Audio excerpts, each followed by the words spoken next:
Welcome back to Mr. Cursed. Listen. Do you hear that? That's the sound of footsteps on a lonely mountain road. Someone's out there, waiting, watching. Tonight's video isn't like the others. These are 7 true stories from Appalachia. Real people picked up hitchhikers, and something went horribly wrong.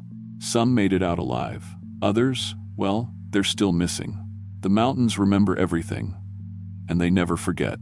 Quick, before we start, subscribe and hit that like button. Share this if you're brave enough. Comment where you're watching from, but keep your lights on. You might need them. Ready? There's no going back now. Let's begin.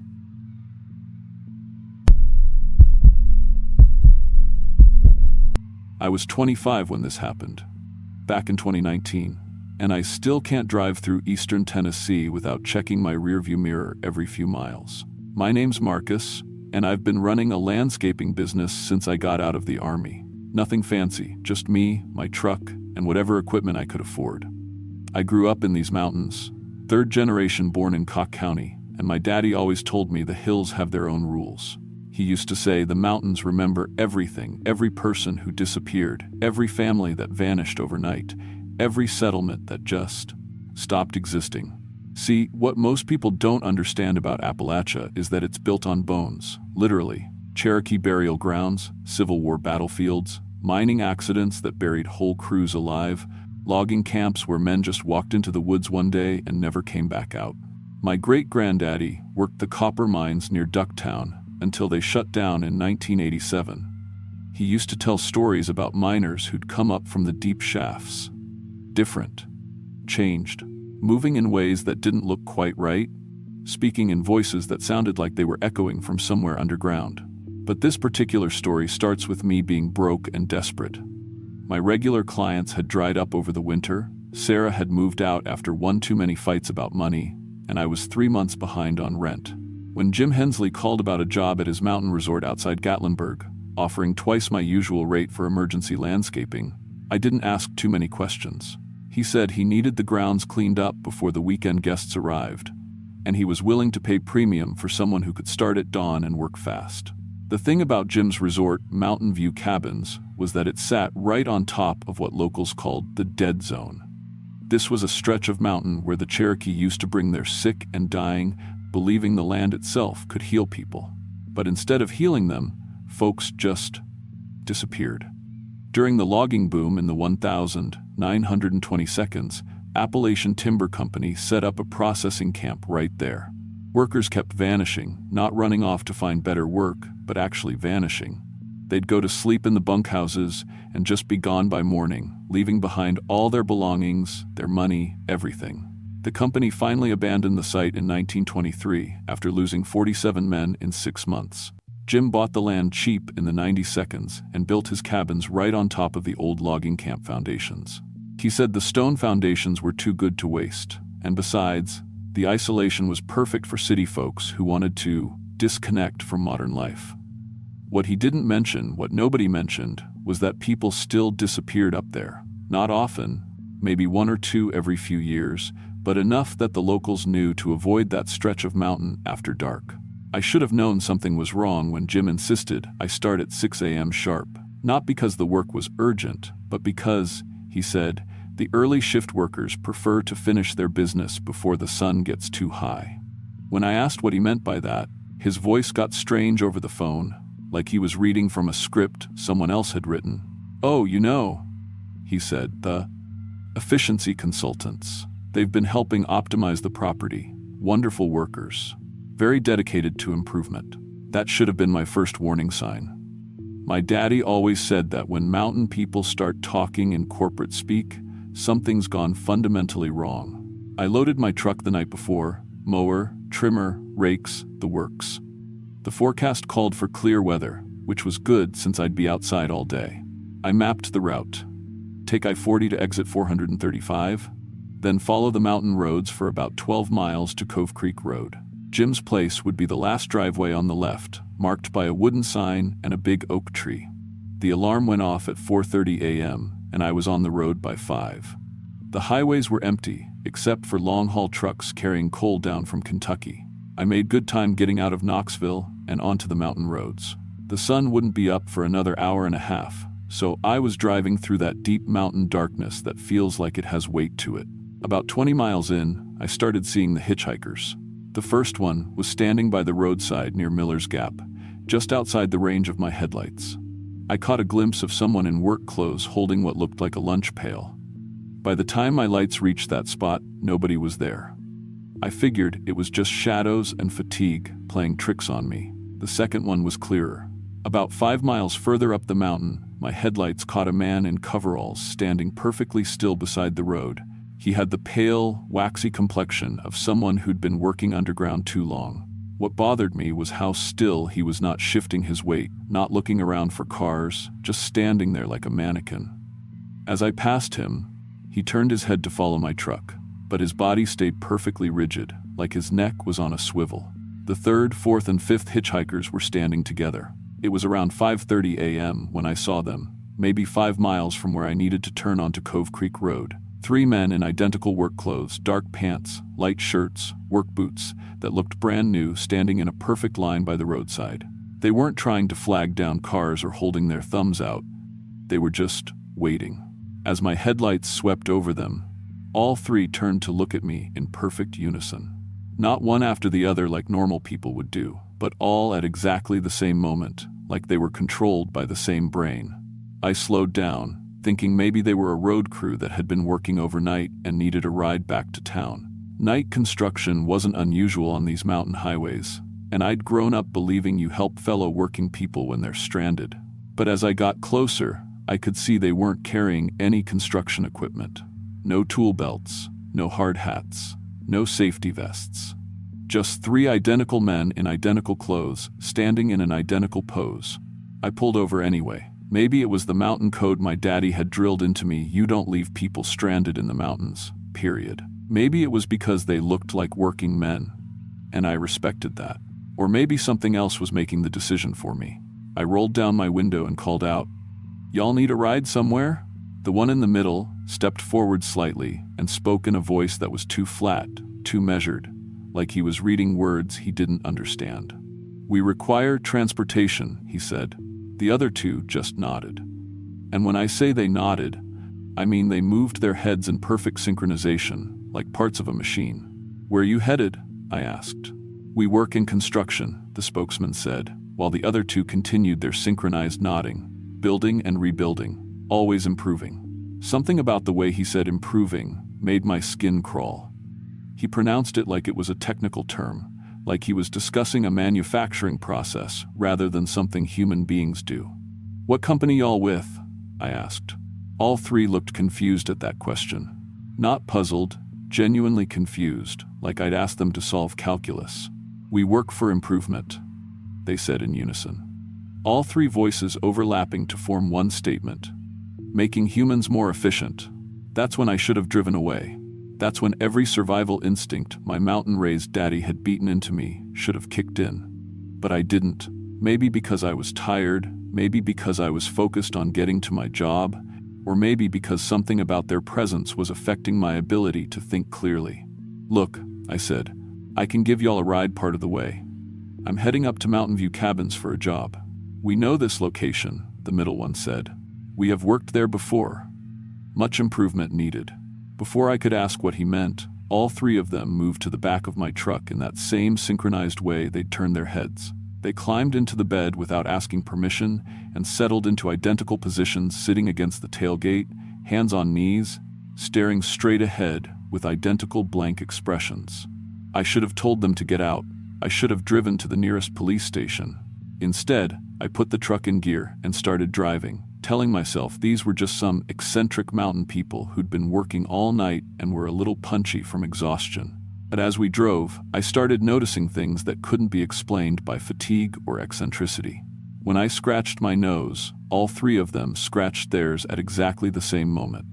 When I adjusted my rearview mirror, they all turned their heads slightly to the right in perfect unison. It was like they were somehow connected to me, mimicking my movements without conscious thought. And they spoke in a way that defied explanation. Instead of one person talking, they would speak in overlapping fragments that formed complete thoughts when combined. "We build," said the first voice. Better versions, said the second. Of human forms, finished the third. I asked them about their construction company again, hoping to get some normal conversation going. We work for improvement, they repeated in unison. Making humans more efficient. Their skin looked wrong in the dashboard light. It had a strange texture, like it was woven from some kind of synthetic material rather than grown naturally. Under the dim illumination, I could see what looked like seams or joints running along their faces and hands, as if their skin had been assembled from separate pieces. Your form is acceptable, one of them observed, and I nearly jumped out of my seat. I hadn't realized they were studying me. Good bone structure, added another. Adequate muscle distribution, finished the third. They were discussing my body like I was a construction project they were evaluating for potential renovation. Minor modifications needed, the spokesman noted in that same flat, clinical tone. Better symmetry, improved joint functionality. My hands started sweating on the steering wheel. These weren't construction workers. These weren't even people. Not in any way that made sense. But I was trapped with them in my truck, driving through dark mountain roads with no cell service and nowhere to safely turn around. Turn here, they said in perfect unison, pointing to a dirt road that branched off to the left. I'd driven this route twice while planning for the job, and I'd never seen that road before. It looked freshly cut through the trees, with heavy machinery tracks still visible in the mud. I need to get to Mountain View Cabins, I said, trying to keep my voice steady. Turn here, they repeated, and their voices carried an authority that made it clear this wasn't a request. I turned onto the dirt road, telling myself I'd just go a little way and then find a place to turn around. But the road kept climbing uphill through thick forest, winding back and forth between ancient oaks and maples that looked older than the Cherokee settlements. After about half a mile, we came to a clearing where I could see lights and activity. But this wasn't any normal construction site. The area was lit by portable work lights that cast harsh white illumination over what looked like an assembly operation. There were dozens, maybe hundreds of human-shaped forms arranged in neat rows under canvas tarps. And moving between them with mechanical precision were more workers, all identical to my passengers, all wearing the same work clothes and moving with the same synchronized coordination. Our workshop, the three workers explained proudly, climbing out of my truck, where we perfect human design. I watched in horror as the workers took apart what had once been people and systematically rebuilt them with additional components and improved configurations. Arms were removed, examined, and replaced with versions that had additional joints and extended reach. Spines were reinforced with what looked like metal supports. Legs were modified so they could bend in directions that human legs weren't meant to bend. Humans are so inefficient, the spokesman said, as if he were explaining a simple engineering problem. Too many wasted movements. Poor structural integrity. One of their completed projects stood nearby, someone who had been modified with 4 arms and knees that bent backwards. They moved with the same mechanical precision as the workers, but there was nothing left in their face that suggested consciousness or individual thought. They had been improved into a perfect component of a larger machine. Much better, the workers said, admiring their handiwork. Soon, all humans will be properly constructed. No more design flaws. That's when I realized what had happened to all the missing people from this area over the decades. They hadn't just disappeared, they had been collected, improved, and put to work in an endless construction project that had been going on for generations. The 3 workers began walking around my truck, examining me through the windows like engineers studying blueprints for a renovation project. They pressed their faces against the glass, leaving smudges that looked more like oil stains than human fingerprints. Adequate raw material, they decided after their inspection. We can work with this basic framework. One of them produced tools that looked like surgical instruments crossed with heavy construction equipment, bone saws, and joint replacements and spinal reinforcements that gleamed under the work lights. Don't worry, they assured me, tapping on the driver's side window. The improvements are always beneficial. They began describing their modification process in clinical detail. How they would rebuild my body for maximum efficiency. 2 hearts for improved circulation, extended arms for increased reach, a restructured spine for better load-bearing capacity, additional eyes for enhanced peripheral vision, redundant organs for improved reliability. They started sketching modification plans on my truck windows with their fingers, drawing detailed diagrams that showed how they would disassemble me and reassemble the components into something more useful. Something that could work with perfect coordination as part of their larger construction project. "We've improved hundreds of humans," they said proudly, gesturing toward the assembly site. "Each one becomes a perfect worker." The improved humans had turned to watch from the construction site, moving in perfect unison like members of a synchronized orchestra. They all tilted their heads at exactly the same angle. All blinked at exactly the same moment. All wore exactly the same expression of mechanical contentment. And that's when I recognized one of them. Standing near the assembly line, modified with additional arms and rebuilt joints, was Tommy Caldwell. Tommy had been 3 years ahead of me in high school, captain of the football team, popular kid who everyone liked. He disappeared while hiking the Appalachian Trail 2 years ago. Search teams had looked for weeks, but they'd never found any trace of him.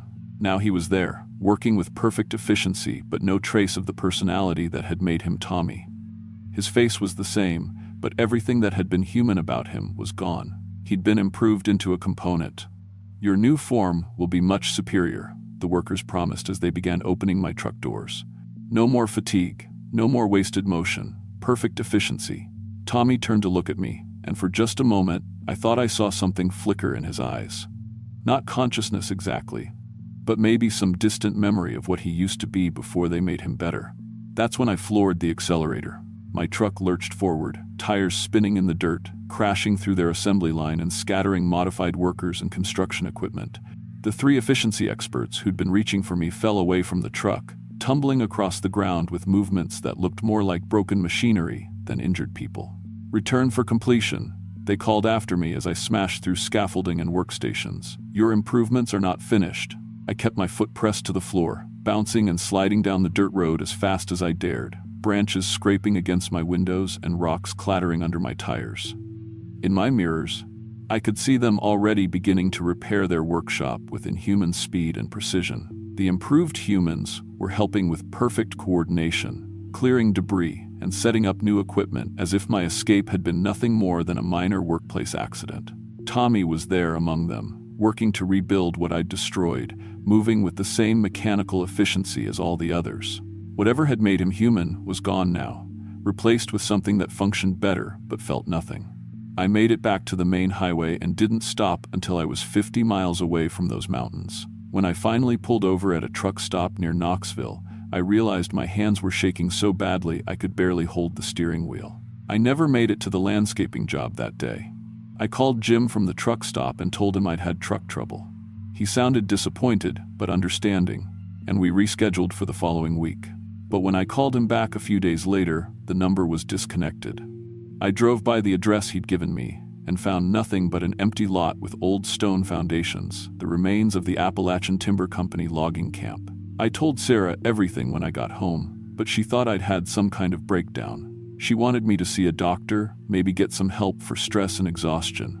I couldn't make her understand that what I'd experienced was real, that there really were things in those mountains that were collecting people and rebuilding them into something more efficient. For weeks afterward, I searched the internet for any information about Mountain View Cabins or Jim Hensley. Nothing. I looked for news reports about the efficiency workers or the construction site, but found nothing that matched what I'd seen. It was like it had all been erased, cleaned up, made to never exist. But I did find records of missing people in that area going back decades. Hikers who'd vanished on mountain trails, hunters who'd never returned from weekend trips, tourists who'd checked into local hotels and then disappeared without a trace. And further back, I found the old newspaper articles about the logging camp workers who'd gone missing in 1922 and 1923. The pattern was always the same. People would disappear 1 or 2 at a time, usually in the early morning hours, usually after someone had seen them talking to helpful strangers who offered rides or assistance. The local authorities would investigate, find no evidence of foul play, and eventually close the cases. But the disappearances never stopped. I stopped taking jobs in the mountains after that. I lost some potential clients who lived out that way, and my business took a hit for a while, but I couldn't bring myself to drive those mountain roads anymore. Sarah and I broke up about 6 months later. She said I'd changed, become too anxious and paranoid, too focused on conspiracy theories that didn't make sense. Maybe she was right about that. maybe I did change. But when you've seen what I've seen, when you know what's out there in those mountains, efficiency becomes a word that makes your skin crawl, because I still see them sometimes. The efficiency workers. Not often, and never in the same place twice.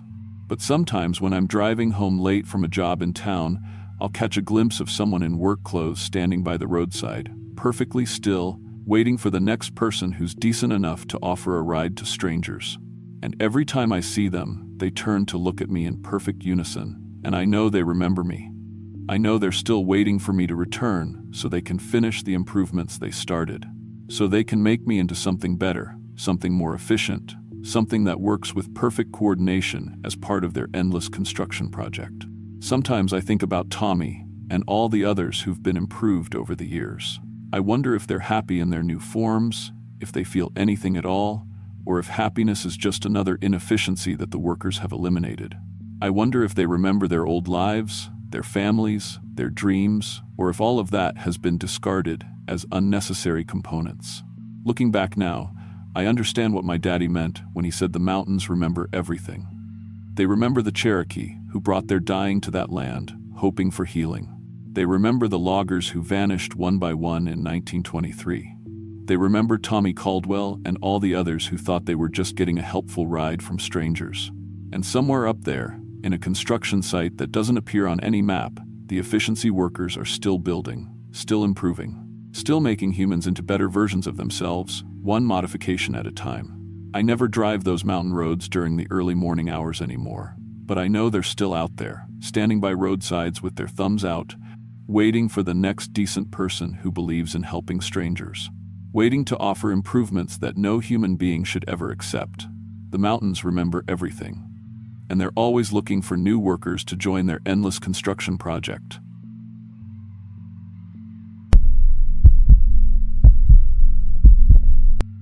I'm 29 years old now, and I work maintenance at a paper mill outside Huntington, West Virginia. Good steady work, union job, the kind my grandfather would have been proud of. But 6 years ago, I was doing overnight warehouse shifts at an Amazon distribution center, pulling doubles whenever I could to keep up with my student loan payments. Back then, I was living in this cramped apartment in Charleston, driving an hour each way through some of the most isolated stretches of mountain road you'll find in West Virginia. The money was decent if you could handle the hours. Overnight shift paid $1.50 more per hour, and overtime was time and a half. My supervisor Rick, who'd been working warehouses since the 80s, always said the real money was in those extra hours. 40 hours pays your rent, he'd tell us during break, but 60 hours pays for living.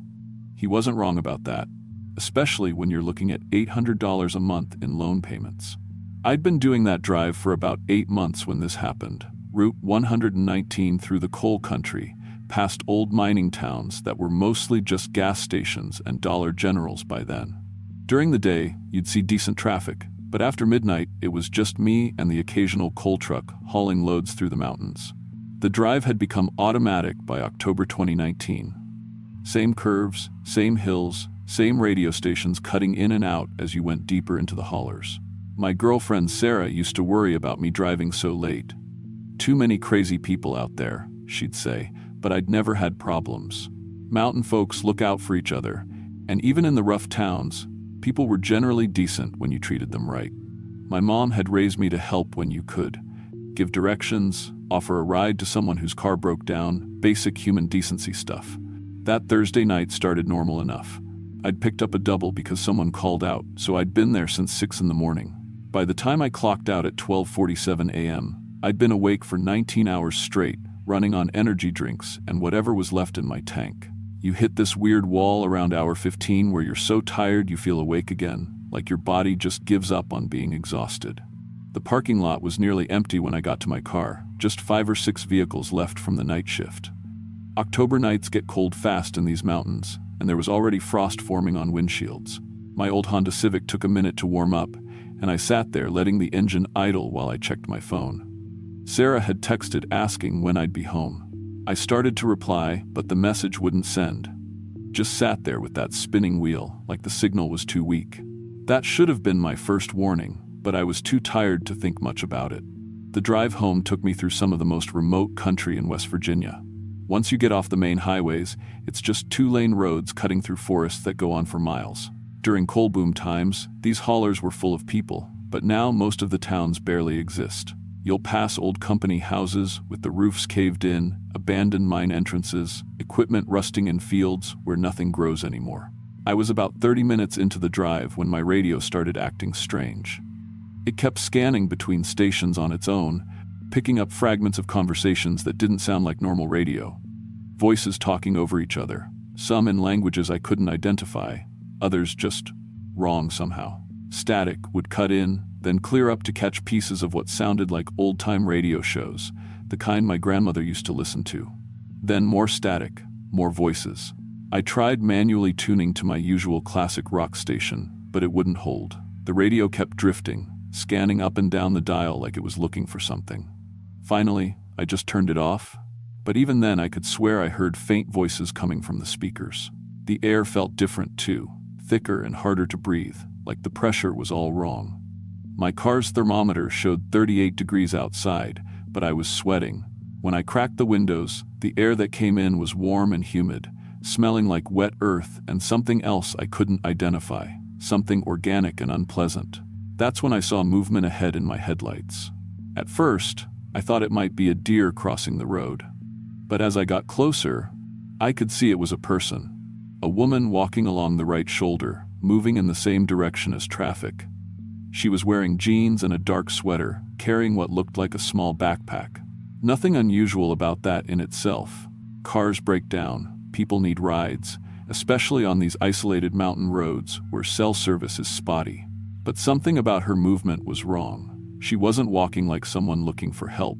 She was moving fast, purposeful, like she knew exactly where she was going. And when my headlights hit her, instead of turning to flag me down, she kept walking for several seconds before finally turning around.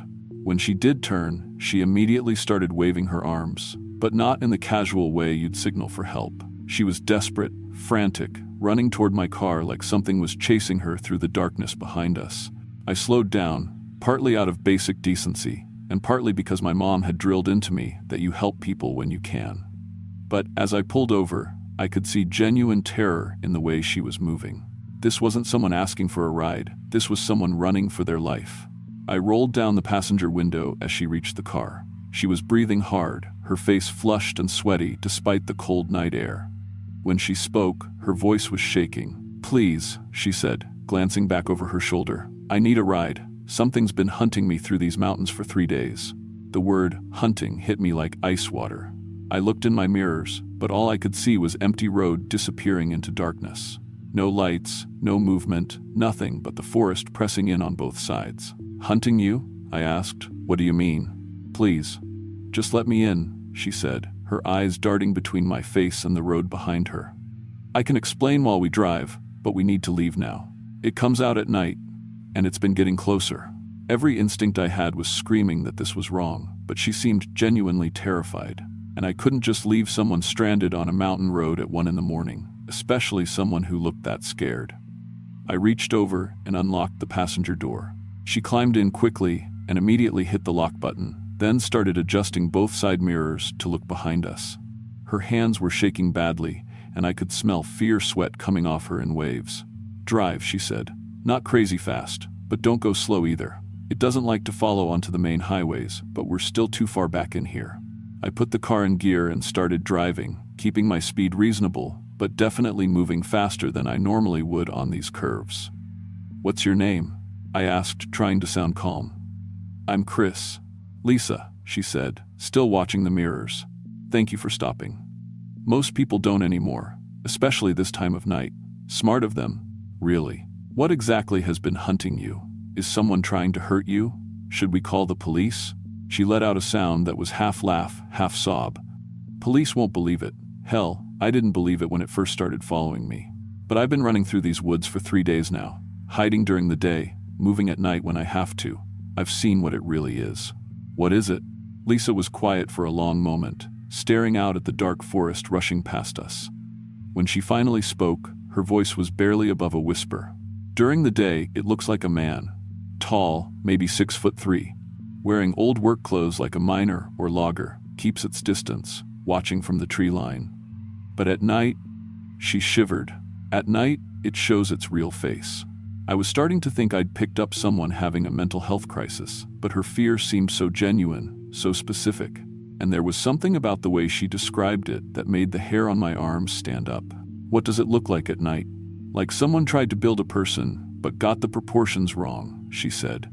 Still walks upright most of the time, but its arms are too long and its fingers. She held up her own hand, spreading her fingers. Its fingers stretch out like branches, with these black claws instead of nails. And its face gets longer, like a dog's snout, but with too many teeth. Lisa, that sounds— Turn here, she interrupted, pointing to a dirt road on the right that I'd never noticed before, even though I'd driven this route hundreds of times. There was no sign, no mailbox, just a narrow track disappearing into the forest. I don't know about this, I said. That road looks pretty rough. It leads to a safe place, she said urgently. Other survivors built a shelter back in the woods, people who've encountered it before and managed to get away. They'll help us. The dirt road was barely wide enough for my car, and it looked like it hadn't been maintained in years. Tree branches scraped against my windows as we drove deeper into the forest, and the track was full of potholes and ruts that made my car bounce and scrape. How far back is this place? I asked, starting to worry about getting stuck. Not much further, Lisa said. Maybe another mile. They keep it hidden so it can't find them. But we'd already driven at least 2 miles, and the road was getting worse. My little Honda wasn't built for this kind of terrain, and I could hear rocks scraping against the undercarriage. Lisa, I really think we should turn around. This doesn't feel right. Almost there, she said, and there was something different in her voice now. Something calmer, more satisfied. Everyone's going to be so happy to see us.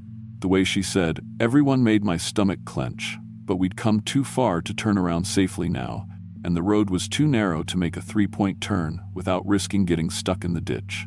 After what felt like forever, we finally emerged into a clearing. In the middle sat an old log cabin that looked like it had been abandoned for decades. The roof was sagging, half the windows were broken, and the front porch was partially collapsed. Weeds and small trees were growing right up against the walls. "This is it," Lisa said, getting out before I'd even put the car in park. "We made it. We're safe now." She ran toward the cabin like she was coming home, but I couldn't see anyone else around. The place looked completely deserted, like no one had been there in years. I followed her slowly, every nerve in my body telling me this was wrong. The cabin door was hanging open on rusted hinges, and when I got close enough to look inside, my blood turned to ice. The floor was covered with bones. Human bones, scattered everywhere like someone had just dumped them there and left them. Skulls, rib cages, arm and leg bones, dozens of complete skeletons mixed together in piles. Some looked old and yellowed. Others looked fresh enough that I could still see dried tissue clinging to them. Lisa was kneeling in the middle of it all, running her hands through the bones like they were treasure. She was talking to them, having conversations like they were responding. "Look who I brought you," she was saying to a skull she held in her lap.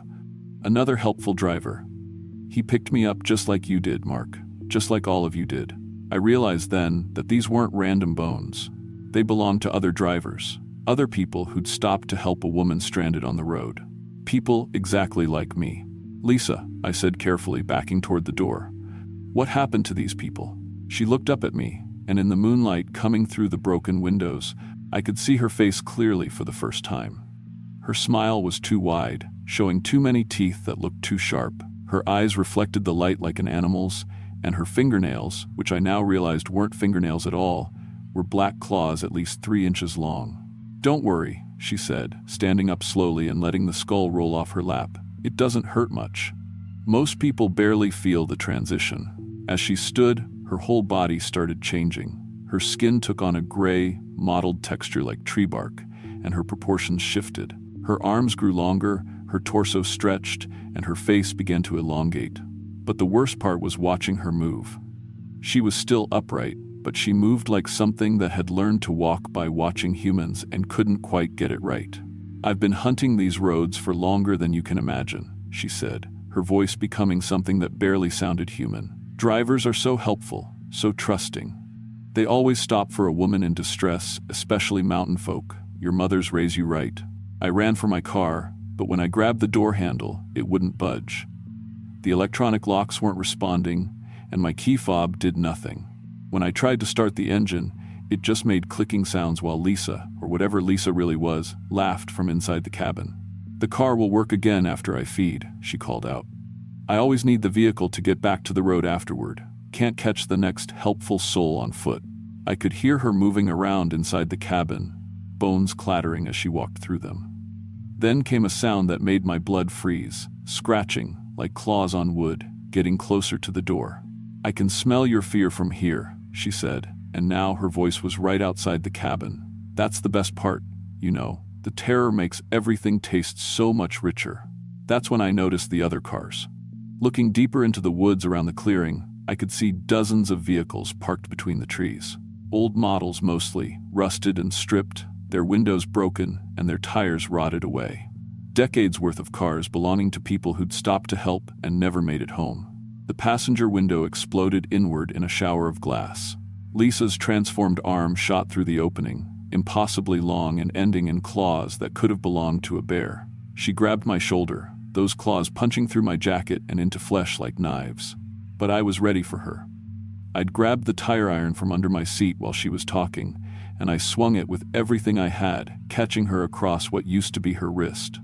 She shrieked and pulled back, leaving 4 deep gouges in my shoulder, but letting me go. "You just made this so much better," she snarled from outside the car. "Now I get to play with my food." I smashed out the back window with the tire iron and crawled through, cutting myself on broken glass, but not caring. I could hear her circling the car, testing the doors, her claws scraping against metal. I ran into the forest, crashing through underbrush and dead trees, branches tearing at my clothes and face. Behind me, I could hear her following, but not running, walking, taking her time. "I do love a good chase," her voice drifted through the trees. "Most people just freeze up, but you're actually fun. This is going to be delicious." She hunted me through those woods for hours, always close enough that I could hear her moving through the brush, but never quite catching me. The worst part was realizing she was playing with me. She could have caught me any time she wanted. These were her woods, and I was just stumbling around in the dark, leaving a trail of broken branches and blood drops she could probably follow with her eyes closed. But she wanted me exhausted and terrified first. She wanted the fear. Sometimes she'd call out descriptions of what she was going to do to me, how she was going to tear me apart piece by piece and save my eyes for last so I could watch. Other times she'd mimic voices, my girlfriend Sarah, my mom, my supervisor Rick, calling my name from different directions to confuse me. But the absolute worst was when she started imitating the voices of her previous victims. "Chris," came a man's voice from somewhere behind me, "don't leave me here with her, please. I've been trying to get away for so long. Help us," whispered a woman's voice from my left. "She keeps us alive in the bones. We can't rest." I knew it was her, but the voices sounded so real, so desperate. Part of me wanted to turn around, to try to help whoever was calling. That's what she was counting on, that even terrified and running for my life, I'd still try to help someone who needed it. I kept running. The chase went on until I could see the sky starting to lighten in the east. My lungs were burning, my legs felt like rubber, and the cuts on my shoulder had soaked my shirt with blood. But when I finally broke out of the tree line onto Route 119, about 3 miles from where I'd originally picked her up, the pursuit stopped. A logging truck was coming around the bend, and I flagged it down, probably looking like I'd been mauled by a bear. The driver, an older guy named Frank with kind eyes and calloused hands, took one look at me and opened his door. "Jesus, son, what happened to you?" "Please," I gasped. "Just get me away from here." As Frank helped me into the cab, I looked back toward the forest. Lisa was standing at the tree line, back in her human form, wearing the same jeans and sweater as before. She looked completely normal except for the smile, that too wide smile that showed too many teeth. She raised her hand and waved goodbye, like we were old friends parting ways. Frank took me to the hospital in Beckley, where they stitched up the gouges in my shoulder and treated me for exhaustion and shock. I told the police I'd been in a car accident and gotten lost in the woods, trying to find help, which wasn't entirely a lie. They found my Honda 4 days later, sitting right where I'd left it. The engine started fine, the doors worked perfectly, and there was no sign of any cabin or bones or evidence that anything supernatural had happened. Except for the claw marks gouged into the passenger door, and the blood, mine and others, soaked into the seats. But here's the thing that still keeps me awake at night, 6 years later. When they brought my car back, there was something in the glove compartment that hadn't been there before. A small notebook, handwritten, with dozens of entries, dates, names, descriptions, a hunting log. The 15th of October 2019. Chris, warehouse worker, Honda Civic, good chase, lasted almost 4 hours.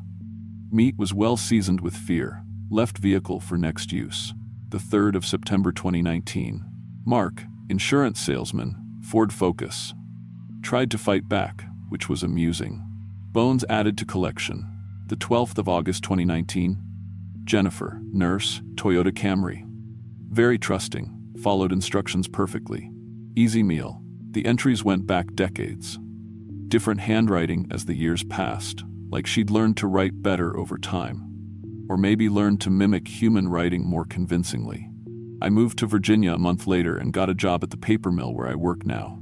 Day shifts only, no more driving through mountains at night. I've never been back to West Virginia, and I don't pick up hitchhikers anymore, no matter how harmless they look or how much they need help. But sometimes, when I'm driving at night and see someone walking along a dark road, I remember Lisa waving goodbye from those trees. And I wonder how many other helpful people have stopped since then, thinking they were doing the right thing. The notebook is locked in a safety deposit box now. I thought about giving it to the police, but who would believe it? And what could they do anyway? Set up roadblocks? Post warnings? Beware of helpful mountain women who might be decades-old predators that feed on human kindness? Instead, I'm telling you. Because maybe someone else will read this and think twice before stopping for that stranded woman on the mountain road. Maybe someone else will remember that not everyone who needs help is actually human. And maybe, just maybe, that hesitation will save their life. Because she's still out there, I know she is, and she's still hungry.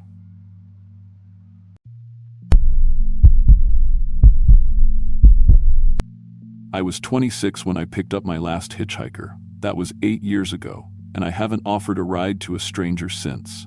Not because I became selfish or paranoid. Well, maybe I did become paranoid, but because some experiences change you so fundamentally that you can't go back to being the person you were before. Back then, I was working as a traveling insurance adjuster, driving all over Virginia, West Virginia, and Eastern Kentucky, investigating claims in places most people never see. Remote mountain communities, forgotten hollers, places where your GPS gives up and road signs are suggestions more than directions. It was good money, and I liked the independence. More importantly, I'd grown up in these mountains, knew the people, understood that offering help to strangers wasn't just courtesy, it was survival. When your nearest neighbor is 5 miles away and cell service is a myth, you look out for each other. That October, I was heading back from a claim in Harlan County, Kentucky, a house fire that had taken 3 weeks to investigate because the family kept finding new damage. It was around 9 p.m., already full dark, and I was tired. The kind of bone-deep tired you get from spending days crawling through burned-out ruins, documenting loss, trying to find hope in ash. I had maybe 2 hours of mountain driving ahead of me to get home to Bluefield. I'd driven that route dozens of times. Highway 119 through Pike County, then cutting across on the back roads through Buchanan County into Virginia. It's beautiful country during the day, all rolling hills and deep forests that go on forever. At night, though, it becomes something else entirely. The darkness out there isn't like suburban dark or even rural dark. It's the kind of absolute black that makes you understand why our ancestors were afraid of the night. About an hour into the drive, just past a little place called Pilgrim's Rest. Though there wasn't much left of it, except a closed gas station and a handful of trailers, I saw someone standing by the roadside with their thumb out. This wasn't unusual. Plenty of folks in that area don't have reliable transportation, and hitchhiking is still common enough that most locals will stop for someone they recognize. But I didn't recognize this person. It was a woman, maybe in her 40s, wearing what looked like a dress that might have been fashionable 20 or 30 years ago.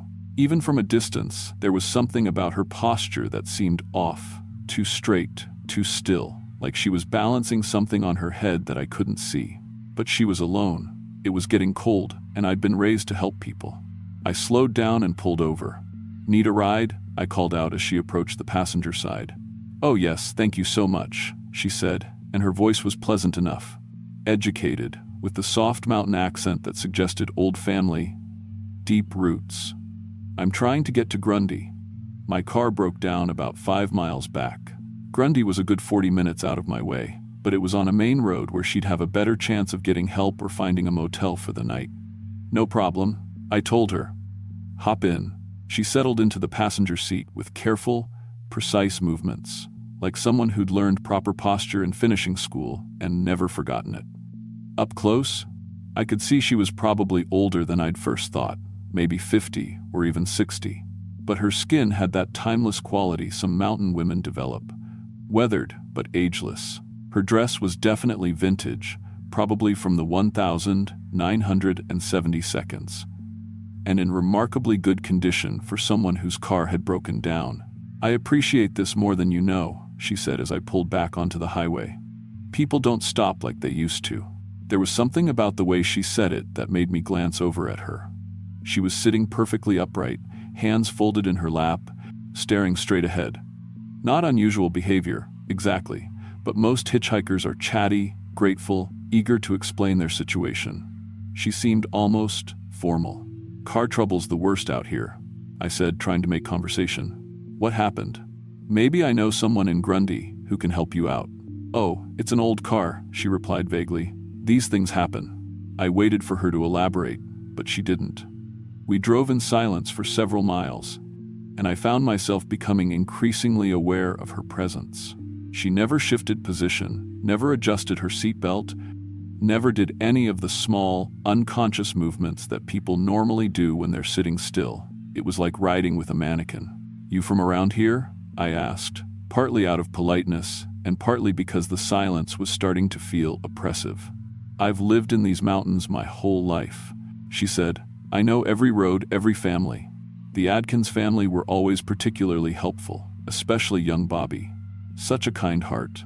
Something about the way she said kind heart made my skin crawl, though I couldn't say why. There was an odd fondness in her voice, like she was remembering a favorite pet. Bobby Adkins? I asked. I might know him. There's a lot of Adkins families around here. Oh, this was some time ago, she said. 1987, I believe. He was such a good boy, always willing to help a stranger. A chill ran down my spine. I knew exactly which Bobby Adkins she meant, because his disappearance had been major news when I was a kid. Bobby Adkins, 19 years old, had vanished while driving home from work at a lumber mill in 1987. His car was found on a back road with the keys still in it, but Bobby was never seen again. The case had never been solved. That was a long time ago, I said carefully. Yes, she agreed. Time moves differently up here. Sometimes it feels like yesterday. She turned to look at me then, and in the glow of the dashboard lights, I saw her eyes clearly for the first time. They were completely black. Not dark brown or deep blue, black, like looking into empty sockets. You seem like Bobby, she continued conversationally. Helpful, kind, the type of person who stops for strangers. My hands tightened on the steering wheel. Every instinct I had was screaming at me to pull over and get this woman out of my car, but we were in the middle of nowhere, surrounded by dense forest, and she hadn't actually done anything threatening. Yet, do you know what happened to Bobby? I asked, trying to keep my voice steady. Oh yes, she said, and now there was definitely fondness in her tone. He was my first. I learned so much from him. That's when I noticed the smell. It had been there since she got in the car, but I'd attributed it to someone who'd been stranded roadside for hours. Now I realized it wasn't the smell of someone who'd been walking. It was the smell of something that had been underground for a very long time. Earth and decay, and something else, something organic that had gone bad. Your first what? I asked, though I was pretty sure I didn't want to know the answer. My first companion, she said. I get so lonely traveling these roads by myself. But I've learned that if you find the right people, the helpful ones, the kind ones, you can make them stay with you forever. She reached into her purse and pulled out what looked like a piece of jewelry. In the dim light, it took me a moment to realize what I was looking at. It was a finger bone, polished to a dull shine, with holes drilled through it like a flute. Bobby's finger, she explained, holding it up to catch the light. He plays the most beautiful music now. Would you like to hear? She raised the bone to her lips and blew gently across the holes. The sound that came out wasn't music, it was a human scream, compressed and distorted but unmistakably the sound of someone in absolute agony. I slammed on the brakes without thinking, and the car skidded to a stop on the narrow shoulder. The woman, or whatever she was, didn't move forward with the momentum like a normal person would. She just sat there, perfectly upright, lowering the bone flute from her lips. "That wasn't very nice," she said, and her voice had changed. It was still polite, still educated, but there was something vast and cold underneath it now. Bobby screamed like that for 3 days before I figured out how to make the music properly. I fumbled for the door handle, but my hands were shaking so badly I couldn't get it open. "Get out of my car."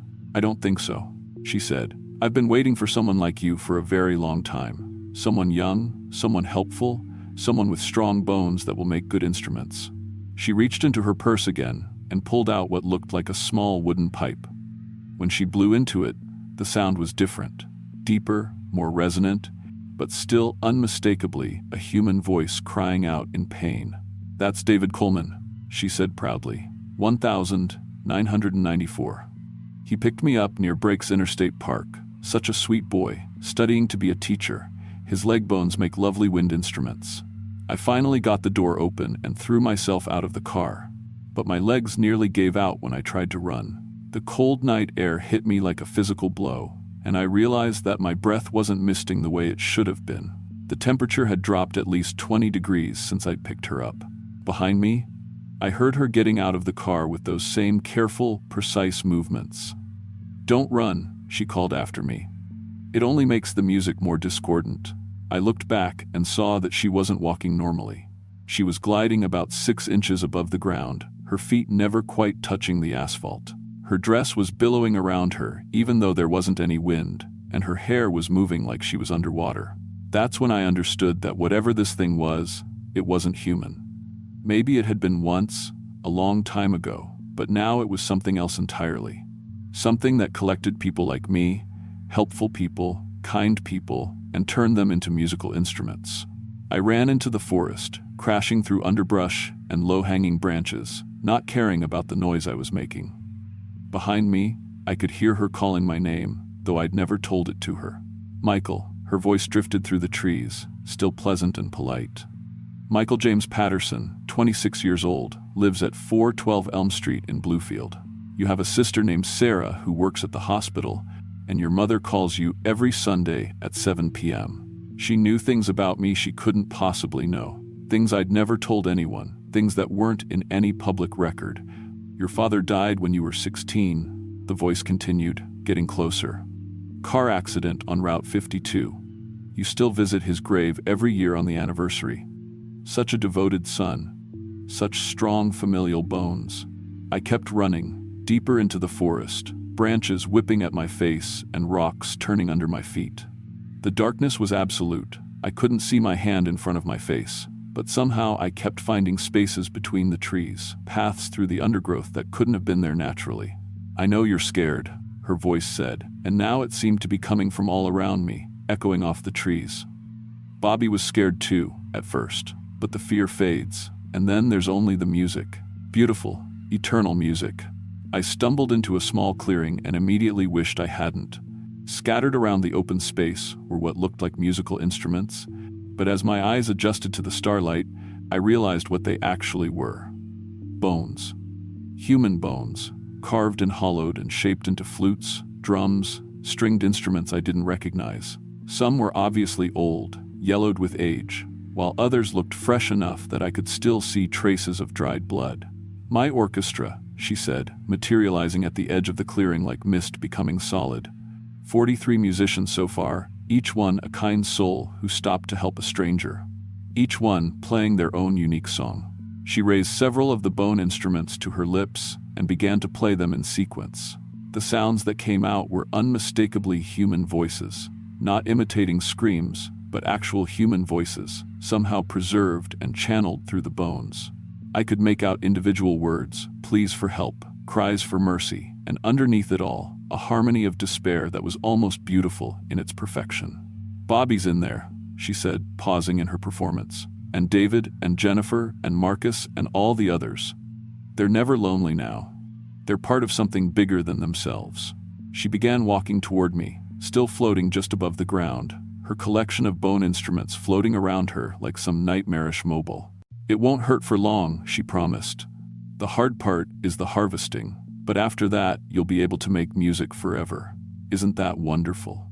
I backed away from her, but the clearing was small, and I was running out of space. Behind me, I could feel the presence of the forest, dark and dense and offering no escape. In front of me, something that had once been human approached with instruments made from the bones of 43 people who had made the same mistake I had. "I know what you're thinking," she said, now close enough that I could see the details of her face. Her skin had a waxy, translucent quality, and underneath it I could see a network of black veins spreading out from her eyes. "You're thinking about your family, your friends, the life you'll be leaving behind." But Bobby thought the same thing. And David, and all the others. Now they're part of something eternal. She raised one of the flutes to her lips again, and Bobby Adkins' voice screamed out into the night, a sound of pure anguish that had been trapped for over 30 years. "Soon you'll be able to talk to them," she said. "You'll all be able to make music together." That's when I noticed something she apparently hadn't. One of the bone instruments at the edge of her collection was glowing faintly, pulsing with a soft light that reminded me of a cell phone signal. I didn't understand what it meant, but I understood that it was important. "What about them?" I asked, pointing to the glowing bone. "Do they want to make music?" She turned to look, and for just a moment, her attention was divided. That moment was all I needed. I lunged past her, grabbed the glowing bone, and threw it as hard as I could into the darkness beyond the clearing. The effect was immediate and devastating. Every bone instrument in her collection began to scream at once. Not the compressed, distorted sounds she had been making them produce, but full-throated human voices crying out in rage and pain, and something that might have been gratitude. She let out a shriek that was like breaking glass and static electricity, and the careful human mask she'd been wearing fell away completely. What stood before me was something tall and angular and wrong, with too many joints in places where humans don't have joints, and a face that was mostly mouth filled with teeth that looked like they'd been carved from bone. The screaming instruments rose into the air around her like a tornado of sound and fury, and she was fighting to control them, her movements becoming frantic and desperate. This was my chance. I ran, not toward my car. That was too far and too obvious. But deeper into the forest, away from the clearing and the terrible music and the thing that had been collecting helpful people for over 30 years. Behind me, the sounds of her struggle with her unwilling orchestra grew fainter. But I could still hear individual voices calling out, and I swear some of them were shouting warnings, telling me which direction to run. I don't know how long I stumbled through those woods. Hours, maybe.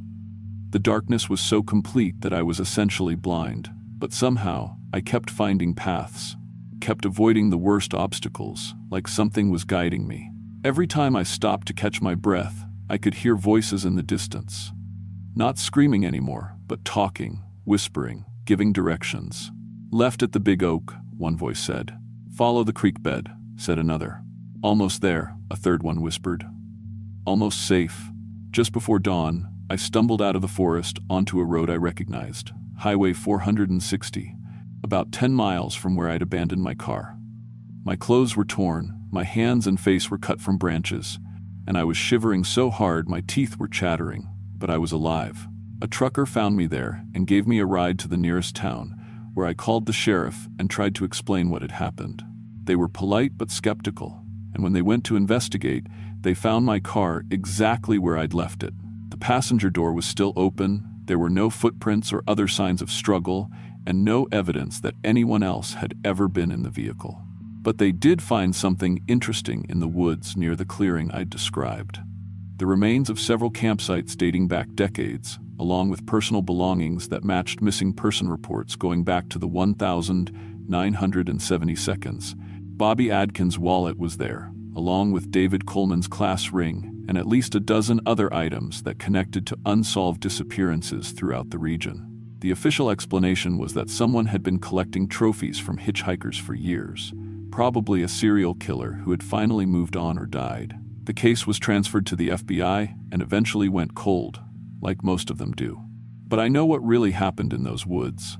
I know that something inhuman had been hunting kind people for decades, turning them into instruments for her own twisted orchestra. And I know that when I threw that glowing bone into the darkness, I somehow gave 43 trapped souls the chance to fight back. I never found out whose bone it was that glowed that night.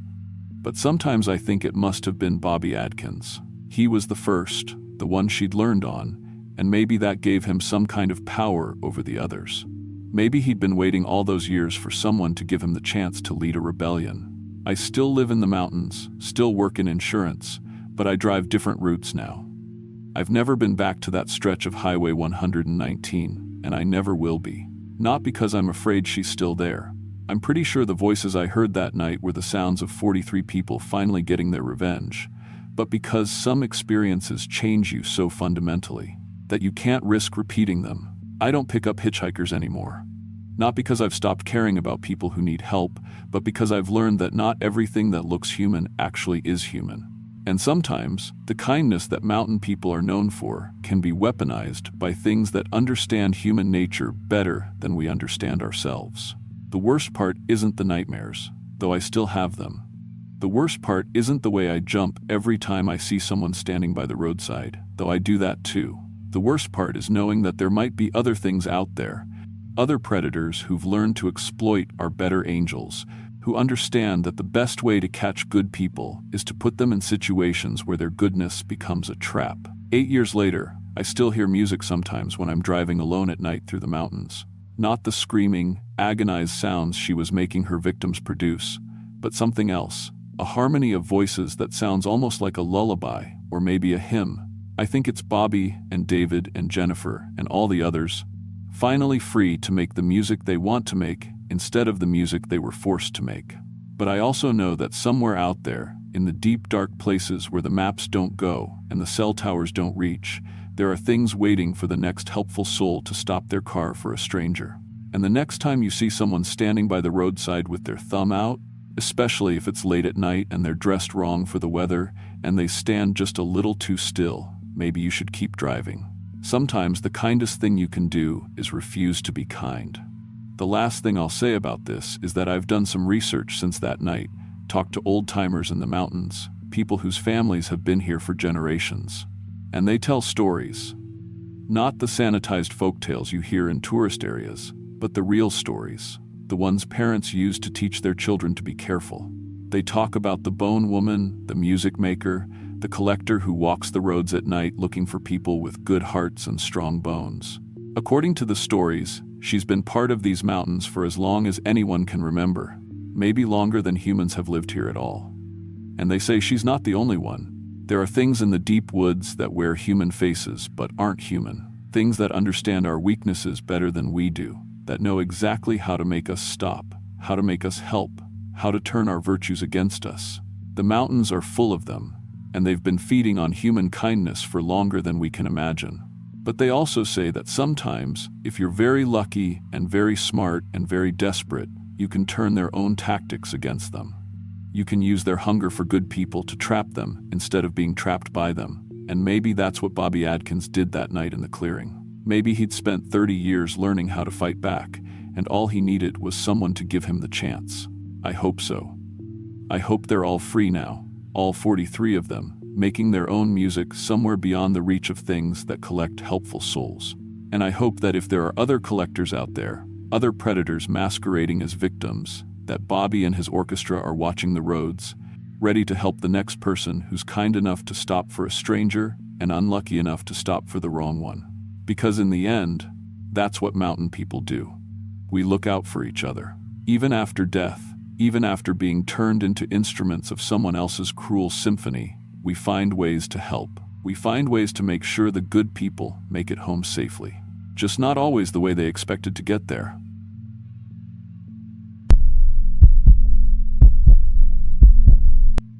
I'm 28 years old, and I work the night shift stocking shelves at Food Lion in eastern Kentucky. It's not glamorous work, but it pays the bills and keeps me busy while most people are sleeping. I've been driving these mountain roads for about 3 years now, heading in at 4 a.m. when the world's still dark and quiet. You get used to the solitude out here, the way the headlights cut through the fog that settles in the valleys. the deer that dart across the pavement without warning. Most mornings, I don't see another soul until I pull into the parking lot at work. The stretch of highway I take winds through some of the most isolated parts of the mountains. It's faster than the main roads, and honestly, I prefer it that way. Less traffic, less chance of getting stuck behind some tourists driving 10 miles under the speed limit while they gawk at the scenery. Out here, it's just me and the road and the mountains that have been standing long before any of us were born and will be here long after we're gone. I grew up in these mountains, so nothing much surprises me anymore. I've seen all kinds of weather, all kinds of wildlife, all kinds of people. My dad worked the coal mines until his lungs gave out, and my mom cleaned houses for the folks who had money. They raised me to be practical, to work hard, to not expect too much from life. After high school, I bounced around a few jobs: construction, factory work, a brief stint trying to learn welding that didn't work out. The night shift at Food Lion isn't my dream job, but it's steady work. And in these mountains, steady work is worth its weight in gold. I live alone in a little apartment above the hardware store in town. Never been married, don't have kids. I've got some friends, but most of them work day shifts, so our schedules don't line up much. My parents moved down to Florida a few years back when Dad's health got worse, said the warm weather was better for his breathing. I send them money when I can and call every Sunday, but mostly it's just me up here. I don't mind the solitude most of the time. It gives you space to think, to be yourself, without worrying about what other people expect from you. The thing about driving the same route every morning is that you notice when something's different. You know where the potholes are, which curves are sharper than they look, where the fog tends to settle thickest. You develop a rhythm, a routine that becomes as automatic as breathing.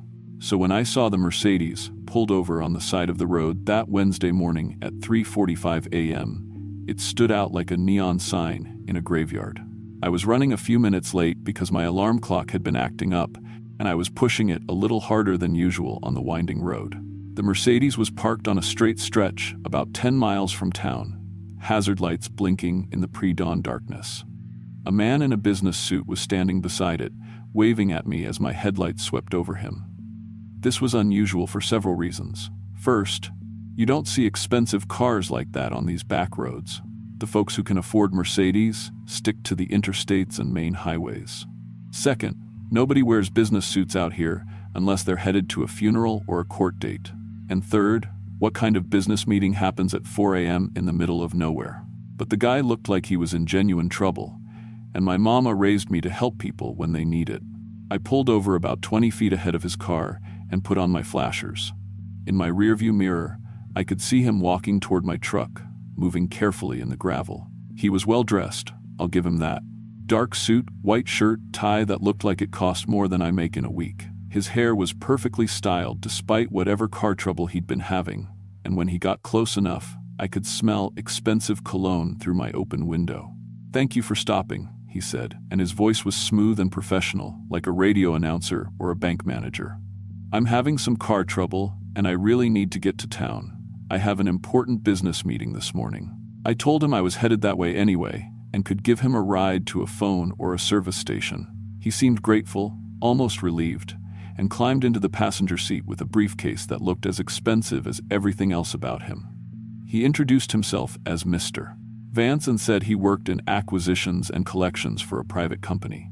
He was polite, well-spoken, the kind of person you'd expect to see in a corporate boardroom, not stranded on a mountain road before dawn.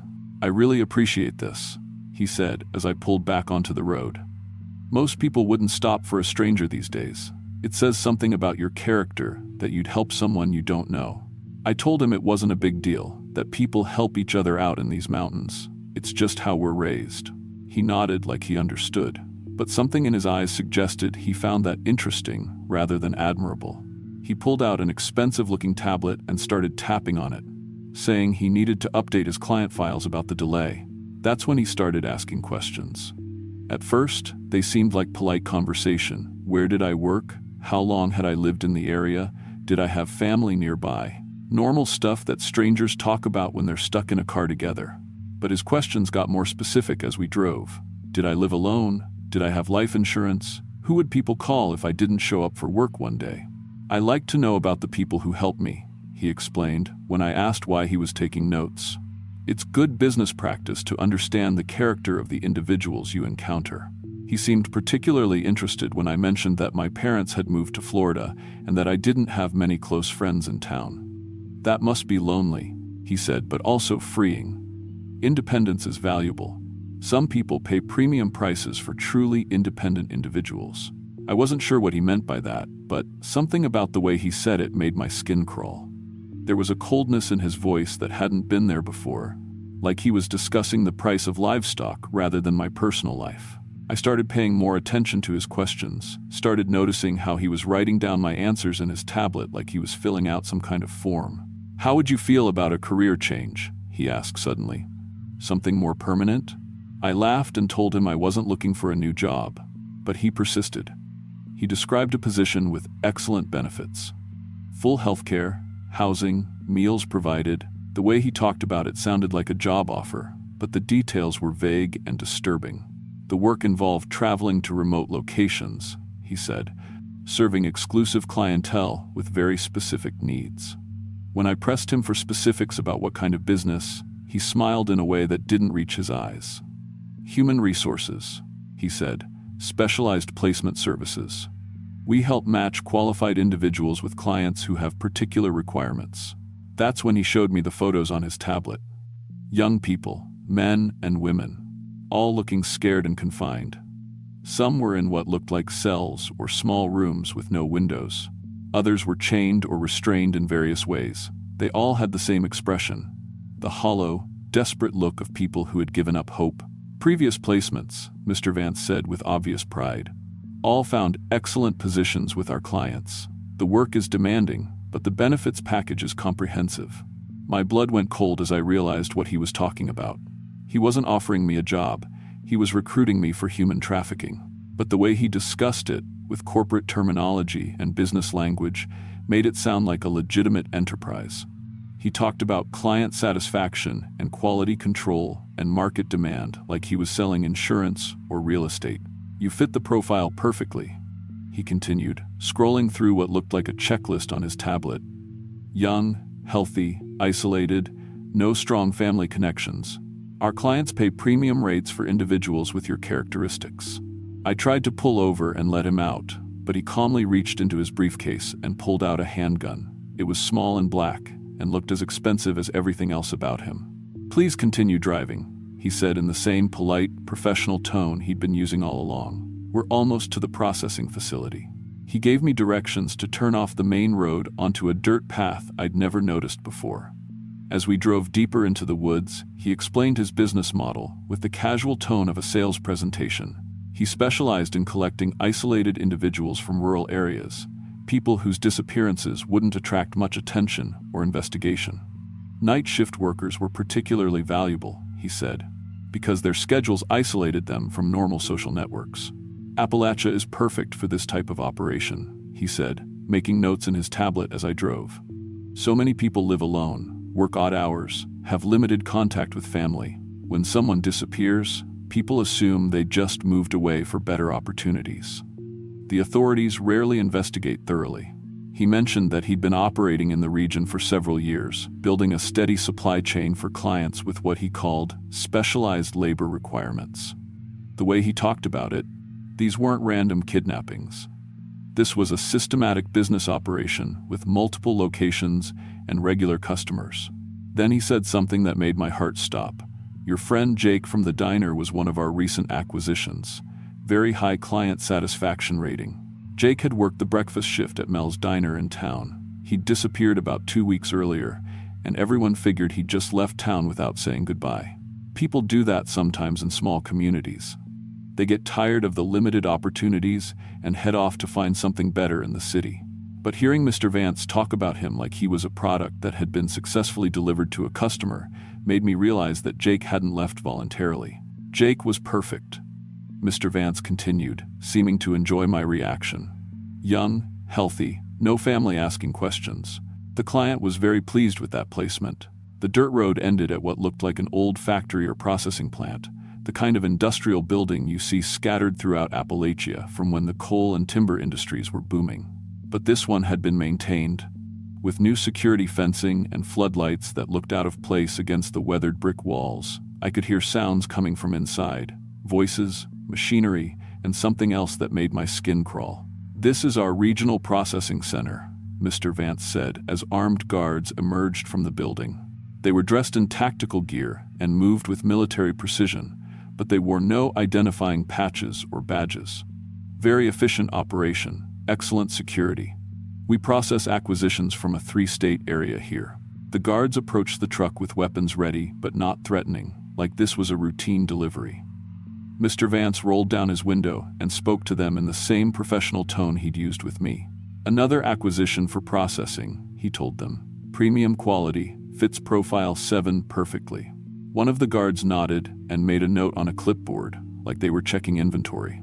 I noticed other vehicles in the parking area, cars and trucks that looked familiar from around the county. Some belonged to people who had gone missing over the past few months, people everyone assumed had just moved away for better opportunities. As the guards moved to open my door, something in me snapped. Maybe it was thinking about Jake. Maybe it was seeing those photos of the terrified people. Or maybe it was just pure survival instinct kicking in. I stomped on the gas and cranked the wheel hard to the right, sending the truck spinning toward the tree line. I heard Mr. Vance curse, for the first time, his professional composure finally cracking as we careened off the gravel and into the woods. The truck hit a tree about 30 yards from the building, hard enough to deploy the airbags but not hard enough to kill me. I kicked my way out through the driver's side door and ran deeper into the forest as shouts erupted behind me. "Pursue, but don't damage the merchandise," I heard Mr. Vance calling to the guards. "The client wants this one intact."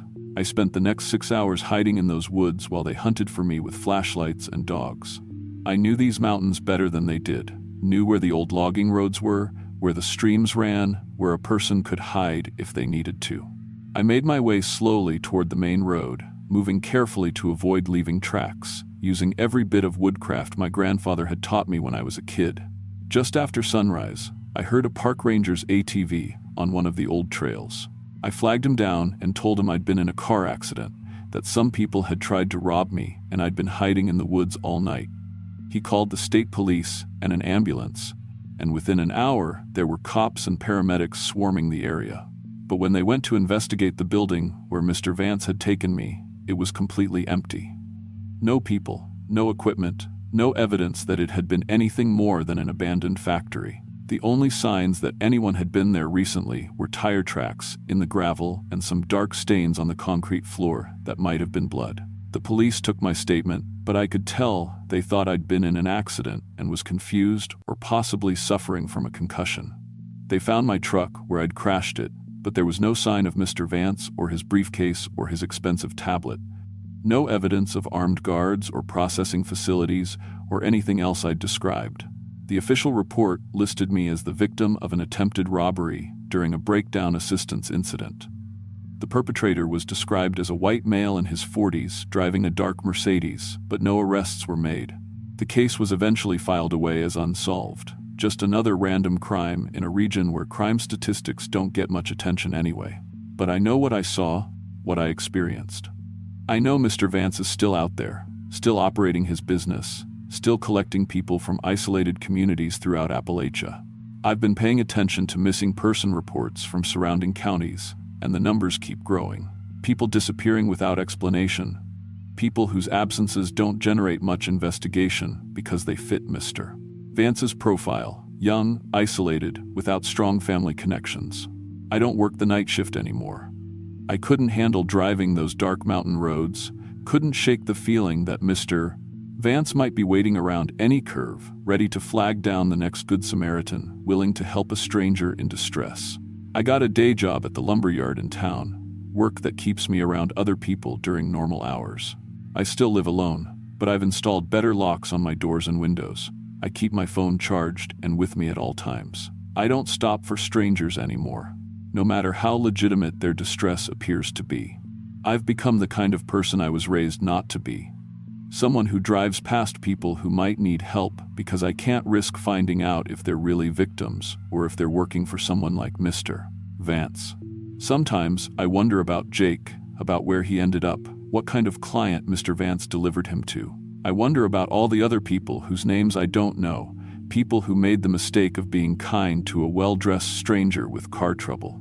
And I wonder how many other Mr. Vances are out there, turning human trafficking into a polite business transaction for wealthy clients who pay premium prices for people nobody will miss. The authorities never found any evidence of the operation I described, but people keep disappearing from these mountains. Young people, isolated people, people whose absence doesn't generate headlines or extensive investigations. People like I used to be, before I learned that sometimes helping a stranger can cost you everything. I still drive past that factory building sometimes, even though I take a different route to work now. It looks abandoned and harmless in the daylight, just another piece of industrial decay scattered throughout Appalachia. But I know what it really was, what it might be again if Mr. Vance decides the heat has died down enough to resume operations. And every time I see a missing person report from a neighboring county, every time someone young and isolated vanishes without a trace, I think about Mr. Vance and his tablet and his professional smile, and I wonder if he's found another acquisition for his clients who pay premium prices for truly independent individuals.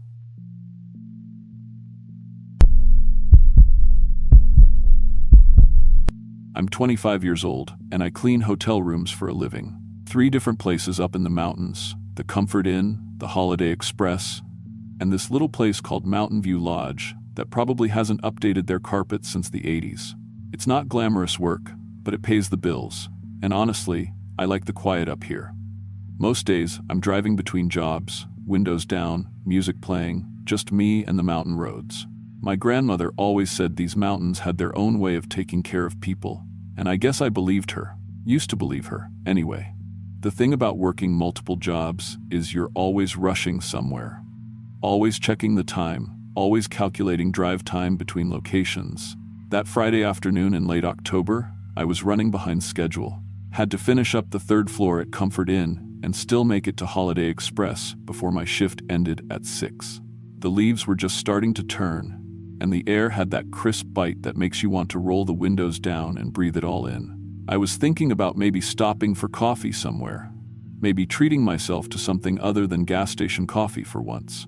I'd grown up about 40 minutes south of here, in a town so small it didn't even have a proper grocery store. My grandmother lived in these same mountains her whole life, raised 6 kids in a house that probably should have been condemned.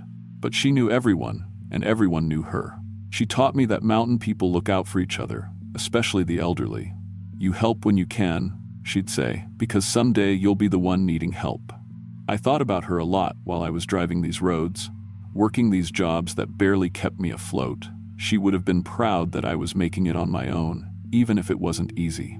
The hotels I worked for weren't anything special, but they stayed busy with tourists and business travelers passing through. Most of the guests were polite enough, left decent tips sometimes. The work was repetitive. Strip beds, vacuum, scrub bathrooms, restock everything, move on to the next room. But there was something satisfying about leaving each room perfect for the next person. Clean sheets, fresh towels, everything in its place. I'd gotten good at it over the past 2 years. Could clean a standard room in about 20 minutes if nothing was too gross. The drive between Comfort Inn and Holiday Express was about 15 minutes on a good day. Longer if you got stuck behind someone going slow or if the weather was bad. It's a winding mountain road with drop-offs on one side and rock face on the other. Not dangerous exactly, but you had to pay attention. I'd made that drive hundreds of times by then, knew every curve, every landmark. There was an old abandoned gas station about halfway, a little creek that ran under the road, and this one spot where you could see clear across the valley if the trees weren't too thick with leaves. That's where I saw her. Right at the scenic overlook spot, standing beside this big luxury sedan with the hood up. She looked to be in her 70s, maybe older, wearing a nice wool coat and sensible shoes. Her silver hair was perfectly styled, and she had this classic grandmother look about her. The kind of woman who probably baked cookies for church functions and kept photo albums organized by year. She was struggling with several heavy bags, trying to balance them while looking frustrated at her car. I didn't even think about it, just pulled over and got out. "Ma'am, do you need some help?" She looked up with this grateful expression that reminded me so much of my own grandmother. "Oh, thank you, dear. My car just died on me, and I have somewhere very important to be. I was starting to worry I'd be stranded here all evening. The bags she was carrying looked expensive, leather handles, quality material. But they were clearly too heavy for someone her age to be managing alone. Where do you need to get to? I might be able to give you a ride. Just about 20 minutes from here, she said, pointing up the mountain. There's a family gathering tonight, and I'm bringing all the photo albums. I'm sort of the family historian, you see. I keep all our precious memories safe. She smiled warmly, and I could see genuine appreciation in her eyes. My name's Mrs. Whitfield, by the way. I'm Ashley, I said, already moving to help her with the bags. And don't worry about it. My grandmother would haunt me if I left someone stranded out here. Mrs. Whitfield laughed at that, a genuine, musical sound. She sounds like a wise woman. These mountains breed good people, don't they? As I helped her load the bags into my back seat, I could see they were full of photo albums. Thick, old-fashioned ones with those magnetic pages and clear plastic covers. The kind my own family had used when I was growing up, before everything went digital. There had to be a dozen of them, maybe more. Each one looked like it was stuffed full of pictures. Goodness, that's a lot of family history, I said, trying to make conversation as we got settled in my car. 60 years worth, she said proudly, settling her purse on her lap. I've been the keeper of memories for our whole family since I was about your age. Every birthday, every graduation, every holiday, I make sure it's all documented and preserved. Someone has to, you know. Memories are all we really have in the end. I started driving in the direction she'd pointed, and she began telling me about her family, how important it was to preserve these moments, these connections between generations. She talked about her children and grandchildren with such love and detail that I found myself thinking about my own family, scattered as we were. My parents had moved to Florida after I graduated high school, and my brother was somewhere out west working construction. We talked on the phone sometimes, but we didn't have the kind of close-knit family Mrs. Whitfield was describing. Family is everything, she said, opening one of the albums in her lap. Look at this, my grandson's first steps, and here's my daughter's wedding day. Such beautiful moments. I glanced over when it was safe, expecting to see typical family snapshots. Instead, I saw something that made me do a double take. The little boy in the first steps photo looked exactly like my cousin Tommy had at that age. Same dark hair, same chubby cheeks, same little overalls my aunt had always put him in. He's adorable, I managed to say, keeping my eyes on the road. Maybe it was just one of those coincidences. Kids often look alike at certain ages. But then she turned the page, and I saw a wedding photo that made my stomach drop. The bride looked exactly like my sister-in-law, Sarah. Not similar, identical. Same dress, same flowers, same church in the background. I knew that church. I'd been to that wedding. That's a beautiful ceremony, I said carefully. Oh yes, it was perfect. Such a happy day for our family. Mrs. Whitfield sighed contentedly, turning more pages. And here's my son, graduating from college. I was so proud. The graduation photo she showed me was impossible. The young man in cap and gown was standing in front of the exact same building where I'd graduated 3 years ago. He was wearing the same burgundy gown, the same gold tassel, standing in the exact same spot where my parents had taken my graduation photo. Where did he graduate from? I asked, my voice sounding strange in my own ears. State University, of course. Such a good school. And here's the party afterward. She showed me another photo, a graduation party in someone's backyard, complete with a banner that said, "Congratulations, Ashley," in my mother's handwriting. My hands tightened on the steering wheel. That banner, says Ashley. Mrs. Whitfield looked at the photo again, then at me with a confused smile. Oh no, dear.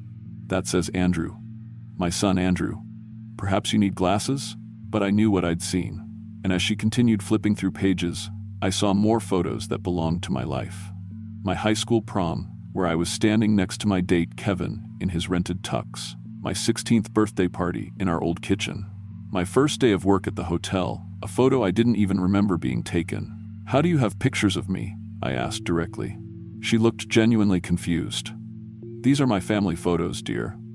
I don't understand what you mean. I pulled over at the next wide spot in the road, my heart racing. Can I see that album? She handed it over reluctantly, and I flipped through pages of my own life. But in every photo, where I should have been standing, there was Mrs. Whitfield. A younger version of her, but definitely her.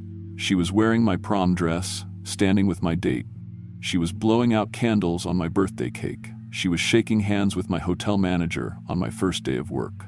"This is impossible," I whispered. "What's impossible, dear? These are just family memories." I looked up at her, and she was watching me with an expression I couldn't read. Interest, maybe? Curiosity. "Tell me about your family," she said gently. "Your childhood.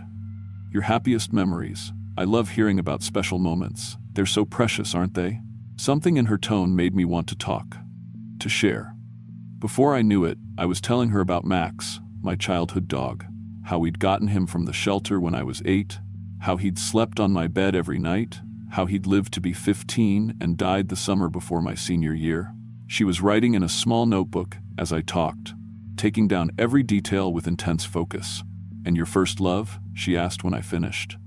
"Tell me about that first real heartbreak. Those emotions are so raw, so powerful."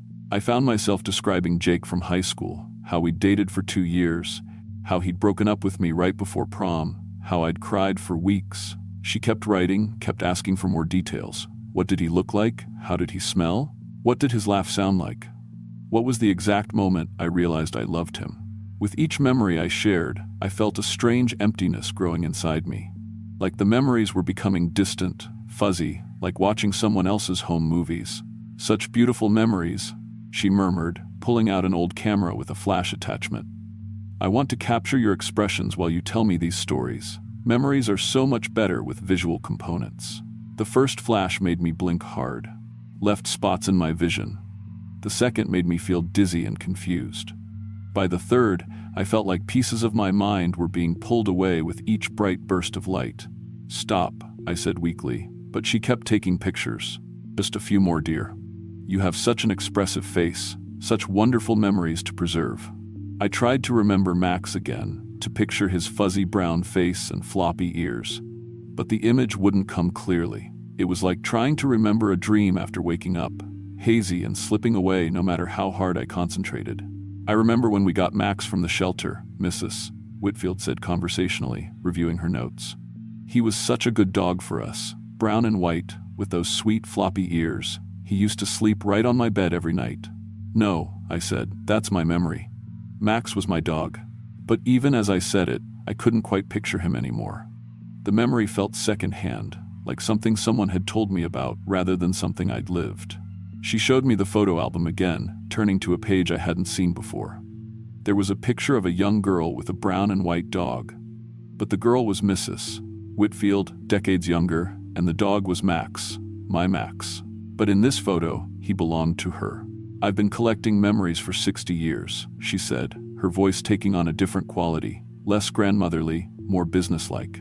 "Building the most wonderful family history. The secret is finding people who are isolated, alone, people who don't have many friends to share their stories with. They're so grateful to have someone listen." I stared at her in horror as understanding dawned. "You're stealing my memories." "Not stealing, dear. Preserving. They'll live forever in my albums. That's more than most people can say about their memories." She was still taking pictures, the flash continuing to drain something essential from me with each burst.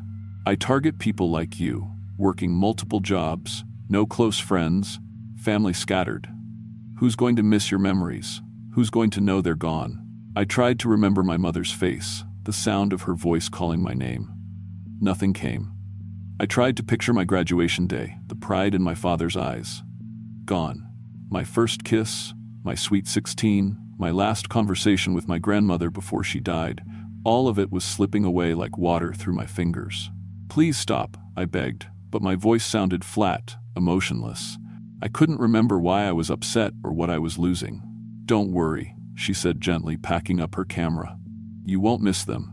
You can't miss what you don't remember having, and I'll take such good care of your memories.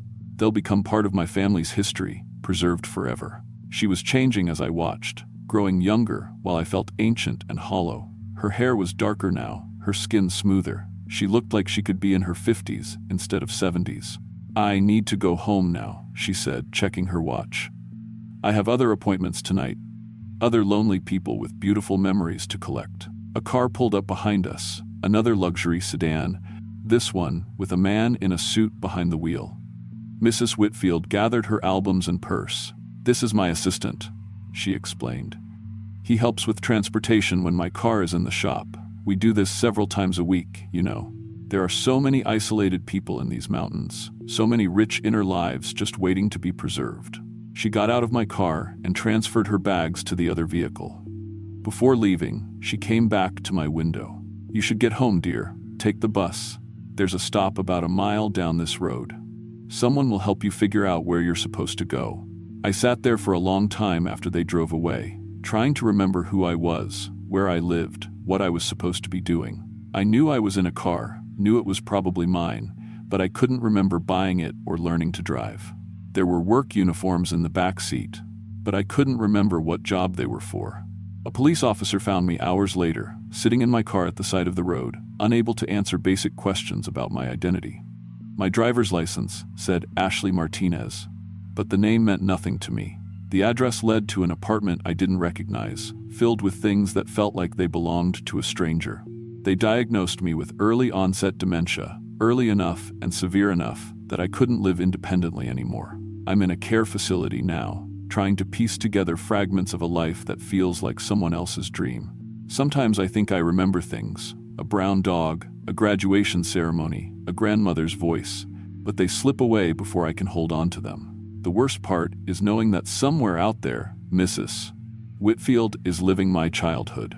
She's the one who got the dog from the shelter, who graduated with honors, who learned to drive on mountain roads with her grandmother teaching her. She's carrying my first heartbreak and my proudest moments in those photo albums, and she's traveling these same mountain roads looking for the next lonely person with beautiful memories to steal. I try to warn people when they visit, but the words don't come out right. How do you explain that your memories can be stolen? How do you warn someone about a kind old lady with photo albums who just wants to hear your stories? I can't remember my own name most days, but I remember her. I remember the camera flash and the feeling of my life being pulled away one memory at a time. To this day, I wonder how many other people are in places like this, empty shells who can't remember why they're upset or what they've lost. And I wonder how many memories Mrs. Whitfield has collected over 60 years, how many lives she's living that aren't really hers. If you're ever driving alone in these mountains and you see an elderly woman with car trouble, just keep driving. Some kinds of help aren't worth the cost.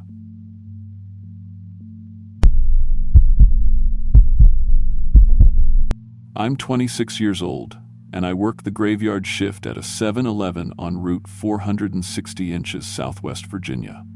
It's not glamorous work, but it pays my bills and helps me save up for nursing school.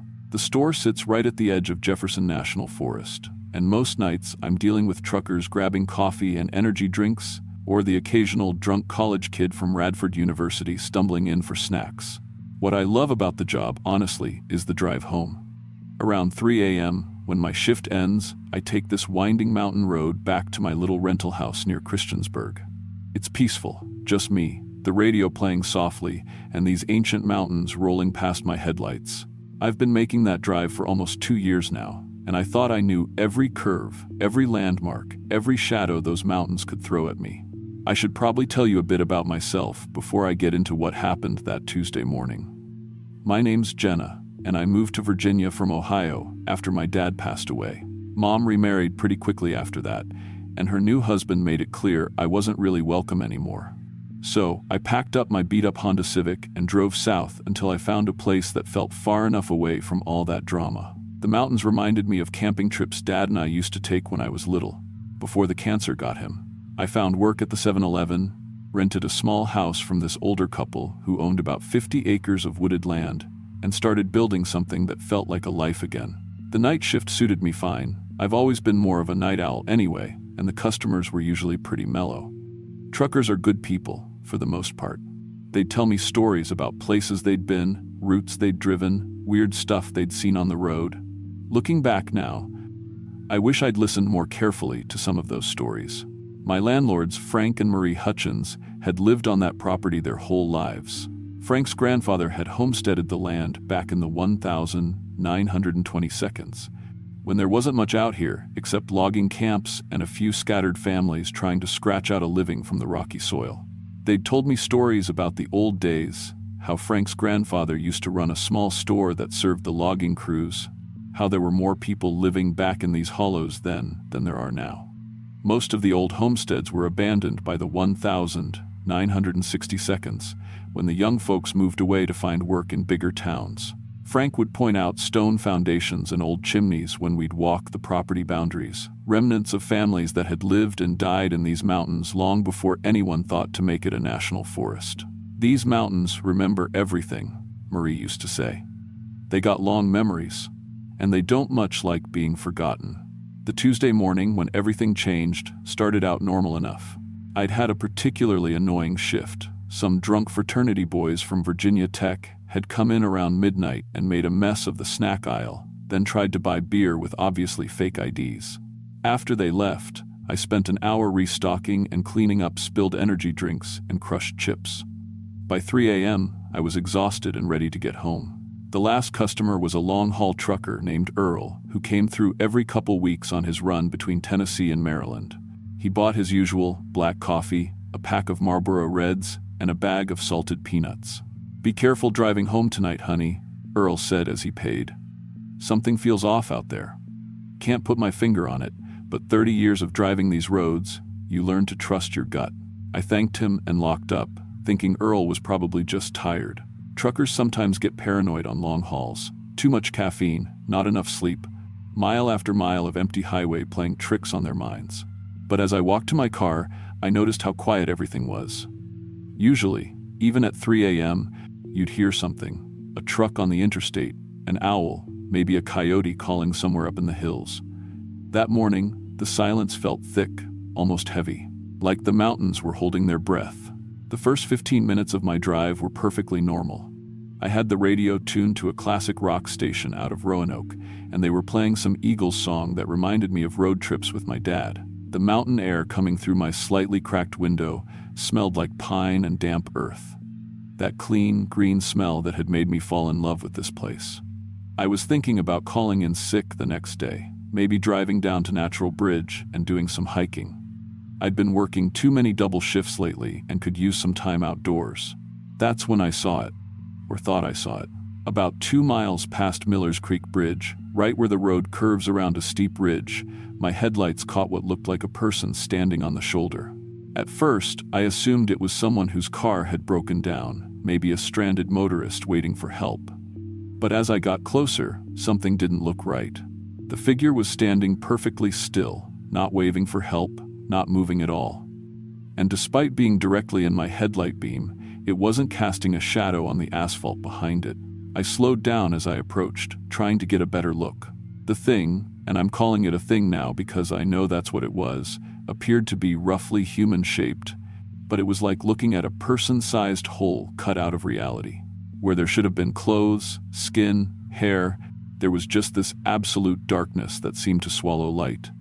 Even with my high beams on, I couldn't make out any details. It was like someone had taken a black marker and drawn the outline of a person, then filled it in with emptiness. As I passed, the thing turned its head to follow my car. I caught a glimpse of it in my side mirror, and my hands started shaking on the steering wheel. It wasn't just dark, it was wrong in a way that made my brain hurt to look at. Through its body, I could see the stars behind it, like it was made of transparent black glass. But transparent isn't the right word either, because you could see through it, but it was also completely, utterly dark. It was like staring at the night sky, but shaped like a person. I should have kept driving. Every rational part of my brain was screaming at me to get as far away from that thing as possible. But something made me stop. Maybe it was curiosity, maybe it was some kind of compulsion, but I found myself pulling over about 50 yards past where it was standing and putting the car in reverse. As I backed up, my headlights swept across empty road. The thing was gone. Then I heard a tap on my passenger window. I turned, and there it was, standing right next to my car. Up close, it was even more disturbing. It had the basic shape of a tall person, maybe 6.5 feet, but the proportions were slightly wrong, arms a little too long, head tilted at an angle that didn't look natural. And I could see stars through its body, like looking up at the night sky through a person-shaped window. "I need to travel," it said, and the voice seemed to come from inside my head rather than through my ears. It sounded like wind moving through a deep cave, or water running over rocks far underground. I cannot move alone in the light. Against every instinct I had, every horror movie I'd ever watched, every warning my gut was giving me, I reached over and unlocked the passenger door. The thing flowed into my car like liquid shadow, and the temperature dropped instantly. I could see my breath fogging in the suddenly freezing air. "Thank you," it said, settling into the passenger seat. It had no weight that I could feel, but the seat cushion compressed slightly, like something barely substantial was sitting there. My radio started crackling with static, and underneath the white noise, I could swear I heard voices. Distant screaming, maybe, or people calling for help from very far away. The thing reached over with what might have been an arm, and the radio went silent. "Where do you need to go?" I asked, surprised by how normal my voice sounded. Inside, I was terrified. But there was also this strange calm that had settled over me, like I was watching all this happen to someone else. "Wherever shadows are deepest," it replied, "wherever light cannot reach." As we started driving again, I noticed the streetlights going out as we passed them. Not all at once, but one by one, like dominoes falling in slow motion. Each light would flicker and die just as we came within range, plunging that section of road into complete darkness. In my rearview mirror, I could see them coming back on after we'd passed. But ahead of us was just this expanding pool of black. "I feed on darkness," the thing explained, its voice echoing in my head. "But I need human help to travel between hunting grounds." I looked down at my car's shadow on the road, illuminated by the moon, and felt my stomach drop. Instead of one shadow, there were two. Mine and something else, overlapping and moving independently. My shadow was reaching in directions that didn't match my movements, stretching toward dark places at the roadside. "I've been traveling these mountains for decades," it continued, collecting shadows, growing stronger. Then it started describing places it had been. The abandoned mine shaft near Laurel Fork, where 3 hikers had disappeared in the 1,980 seconds. The old logging camp in Devil's Backbone, where a family of 5 had vanished without a trace in 1973. It spoke about these places like they were old friends, describing the exact spots where people had last been seen, the precise moments when their shadows had been separated from their bodies. "People think darkness is empty," it said, and I felt something cold brush against my arm. "But darkness is full of things like me." My own shadow was behaving more strangely now. In my peripheral vision, I could see it moving independently, reaching toward the glove compartment. I watched in horror as shadow hands opened it and began rifling through the contents. Registration papers, a pack of gum, a small flashlight I kept for emergencies. "Your shadow understands," the entity said, and I could hear satisfaction in that cave-wind voice. "It wants to join me in the darkness." The area around my car was becoming a void. No moonlight, no starlight, just absolute black pressing in from all sides. My headlights were still on, but they seemed to barely penetrate the darkness now, creating a tiny bubble of visibility in an ocean of nothing. "I've collected so many shadows over the years," it told me, and suddenly I could see them. Dozens of human-shaped shadows moving independently in the darkness around my car. They walked alongside us, kept pace with the vehicle, pressed against the windows with shadow hands. Some were small, child-sized, others looked like adults. All of them moved with that same wrong, tilted gait as the thing sitting next to me. "Soon you won't need your shadow anymore," it promised. "You'll become part of the darkness." I could feel it happening, some essential part of myself being drained away, becoming thin and insubstantial. When I looked at my hands on the steering wheel, they seemed translucent, like I was becoming see-through. Meanwhile, the thing beside me was growing more solid, more real, feeding on whatever makes people actual rather than just shadow. "This is how I travel," it explained. "I become human while humans become shadow." My car was moving through absolute darkness now. Even my headlights produced no light, just these faint, useless beams that disappeared into the void immediately. The dashboard lights had dimmed to nothing. The only illumination came from my phone, sitting in the cup holder with its screensaver still glowing. "Turn here," it directed, pointing toward what looked like a cave entrance carved into the mountainside. I didn't remember any caves along this route, but my hands turned the steering wheel without my permission. My shadow, now completely independent, was helping to steer. "This is where I keep my collection," it said with something like pride. Inside the cave, I could see them all, dozens of shadow people, moving without bodies, trapped in eternal darkness. They pressed against the car windows as we drove deeper, their faces blank spaces where features should have been, reaching for me with desperate shadow hands. "You'll like it here," the entity assured me. "No light, no pain, just peaceful darkness forever." That's when I remembered my phone. With the last bit of will I had left, while my shadow was busy helping the thing steer us deeper into the cave, I grabbed my phone and turned on the flashlight. White LED light flooded the car interior, and the entity screamed, not with sound, but with a psychic shriek that felt like nails on a chalkboard inside my brain. "The light burns," it shrieked, its form breaking apart like smoke. "Turn it off, you're destroying me." My shadow snapped back to my body with a painful jolt that felt like getting hit by a truck, but suddenly I felt solid and real again. The cave entrance disappeared, revealing we were just parked on the side of Route 460, maybe a quarter mile from where I'd first seen the thing. I drove straight home with every light in my car blazing. Headlights, high beams, hazard lights, interior lights, everything.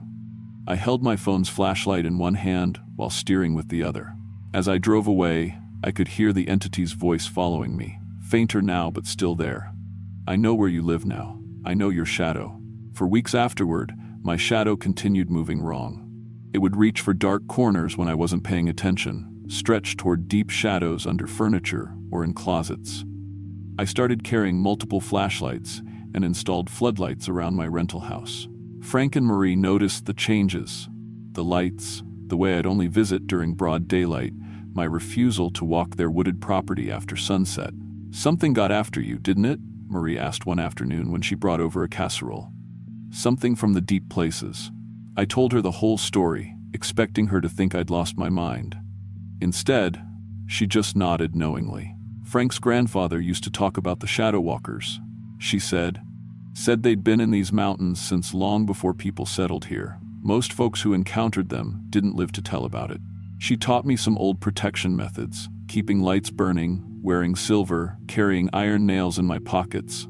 Stuff that probably sounds ridiculous, but after what I'd been through, I wasn't taking any chances. I quit the night shift job a month later and found work at a medical clinic in Christiansburg.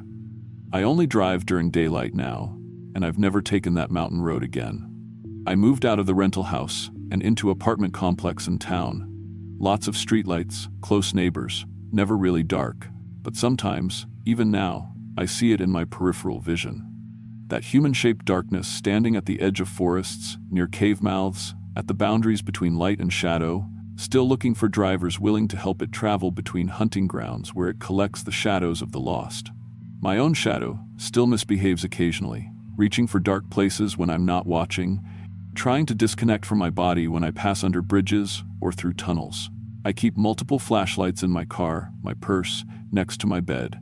I sleep with a nightlight on, even though I'm 26 years old. My friends think I developed some kind of phobia after working too many night shifts, and I let them believe that. It's easier than explaining that there are things in these ancient mountains that feed on darkness, that collect human shadows like trophies, and that some of us are lucky enough to escape with just a warning about what's waiting out there in the deep places where light cannot reach.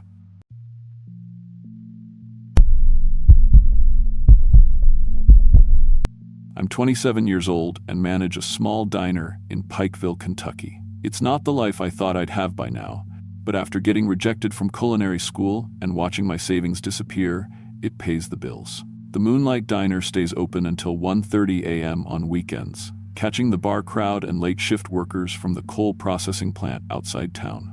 Most Saturday nights, I'm there until close, making sure the grill's cleaned and the registers balanced before heading home to my apartment above the laundromat on Cedar Street. The drive home takes exactly 12 minutes if you follow Mountain View Road through the valley. I've done it so many times I could probably do it with my eyes closed. Leave the diner at 2:05, hit the main road by 2:07, pull into my parking spot by 2:17. Same routine every Saturday night for the past 8 months. It's one of those habits you don't really think about. Your body just goes on autopilot while your mind processes the day. That particular Saturday in October had been our busiest night in months. High school football playoffs meant half the town showed up for victory burgers and milkshakes after the game. I was exhausted, my feet ached, and I smelled like fryer oil and coffee. All I wanted was to get home, take a hot shower, and fall asleep watching Netflix until my Sunday shift started at noon. I've always been pretty routine-oriented, maybe to a fault. My ex-girlfriend Sarah used to say I was too predictable, that I never did anything spontaneous. She wasn't wrong. I eat the same breakfast every morning, take the same route to work, even park in the same spot at the grocery store. My dad always said creatures of habit live longer. Though considering he died at 52 from liver failure, maybe his advice wasn't worth much. The apartment I rent is nothing special, a one-bedroom unit with thin walls and a view of the parking lot. You can hear everything, the washing machines and dryers running downstairs until midnight miss us, Chen's TV blaring game shows, the couple next door arguing about money every Sunday morning, but it's mine. And after growing up in a house where dad's drinking made every day unpredictable, I appreciate the quiet routine of living alone. I've been managing the diner for 2 years now, ever since the previous manager moved to Lexington. It's honest work, and Maria, my assistant manager, makes the job bearable. She's been there since the place opened in 1987 and knows every regular customer by name and order. The owner, Mr. Hutchins, mostly leaves us alone as long as the numbers look good at the end of each month. That night, I locked up the diner at exactly 2:05 like always. The parking lot was empty, except for my beat-up Honda Civic and a stray cat that had been hanging around for weeks. I'd started leaving scraps for it. Another small routine that made me feel like I was doing something decent in the world. The October air was crisp but not cold, perfect weather for sleeping with the windows cracked open. I pulled out of the parking lot and onto Mountain View Road, my headlights cutting through the darkness ahead. The radio was playing some late-night talk show, the volume low enough that it was just background noise. I was thinking about whether I had enough milk for cereal in the morning when I saw him. He was standing under the broken streetlight about half a mile from town, right where the road starts climbing towards Cedar Street.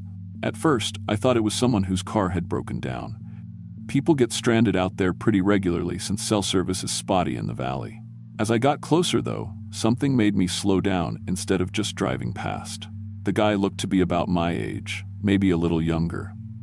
He was wearing khakis and a blue button-down shirt, the same outfit I had on under my work apron. Even his sneakers looked identical to mine. The same beat-up white Adidas I'd bought at Walmart 3 months ago. His hair was cut the same way mine was, short on the sides and longer on top.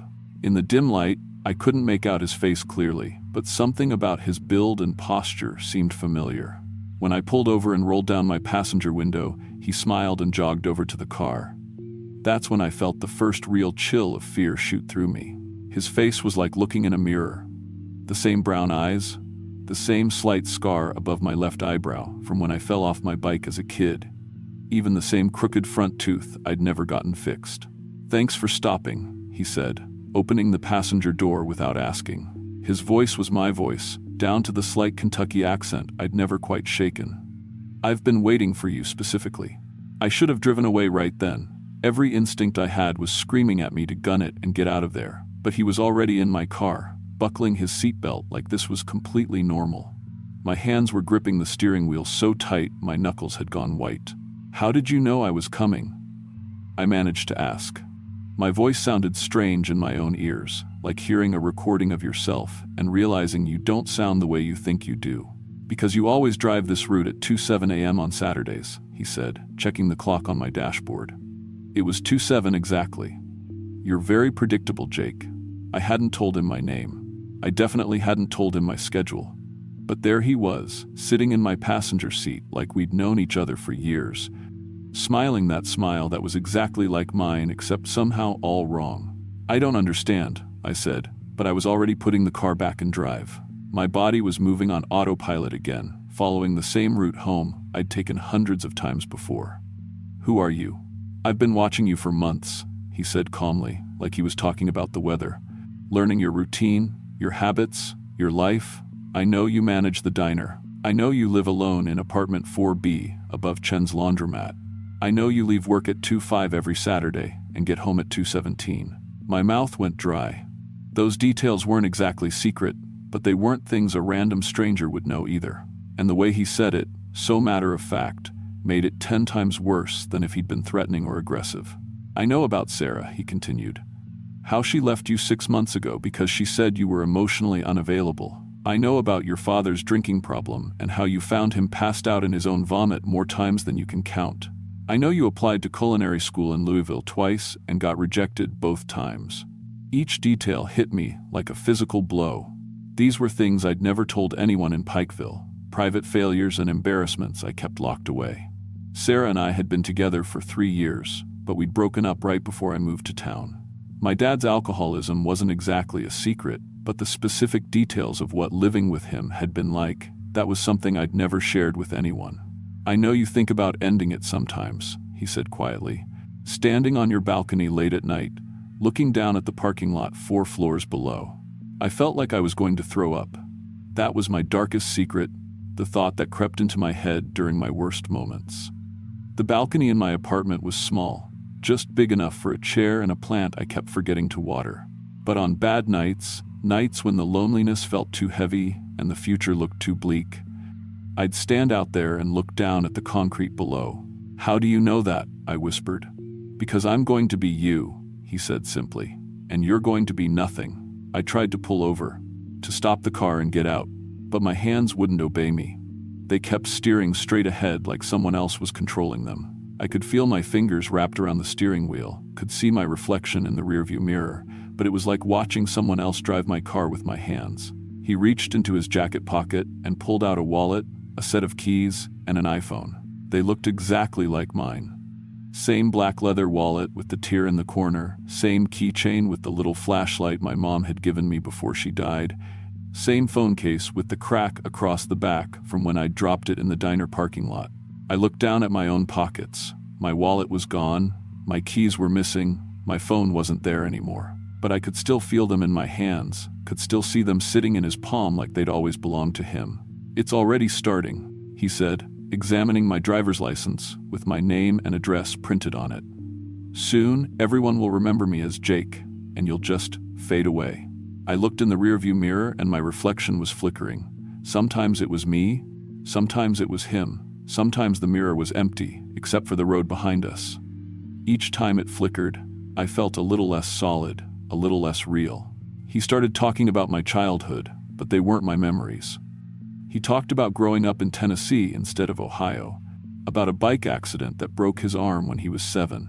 I'd never broken my arm, had never even been to Tennessee, but as he spoke, I could almost remember it happening. The pain in my left arm, the cast covered in signatures from kids whose names I didn't recognize. "Wait," I said, my voice sounding distant even to myself. "I'm from Ohio. I grew up in Cincinnati. Did you?" he asked, smiling that identical smile. "Are you sure?" I remember Tennessee pretty clearly. The mountains, the creek behind our house, the way Mom used to make biscuits every Sunday morning. But now, I couldn't remember if my mother had made biscuits or pancakes. Both felt equally true and false. My own memories were becoming fuzzy around the edges, like trying to remember a dream after you've been awake for a while. He pulled out the phone, my phone, and scrolled through the contacts list. "Should I call Maria and tell her I'll be a little late tomorrow? I know Saturday nights are always rough, and she'll want to know if she needs to open by herself." "Don't," I said, but my voice came out as barely a whisper. He dialed anyway.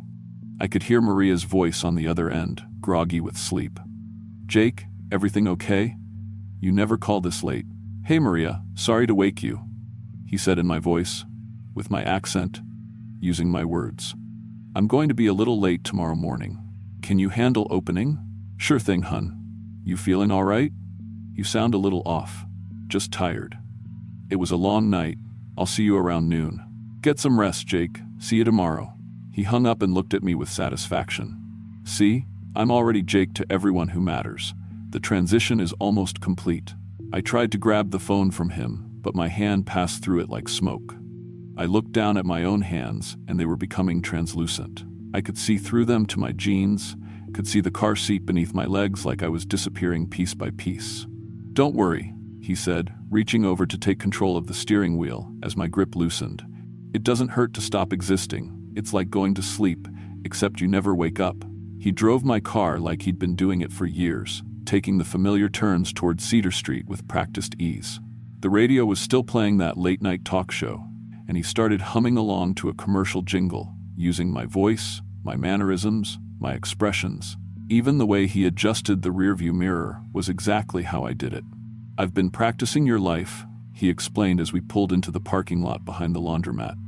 "I know how you drive, how you walk, how you laugh when Maria tells those terrible jokes about her ex-husband. I know you take your coffee black with 2 sugars, that you always eat the last piece of pie instead of saving it for a customer, that you check your phone exactly 3 times every hour, even though no one ever calls." My voice was getting weaker. When I tried to speak, the words came out as whispers that barely disturbed the air. I was becoming nothing, just empty space where a person used to be. He got out of the car using my keys, walking with my gait toward the back entrance of the building. I tried to follow, but I kept flickering in and out of existence. Sometimes I was solid enough to feel the cool night air on my skin. Sometimes I was invisible even to myself.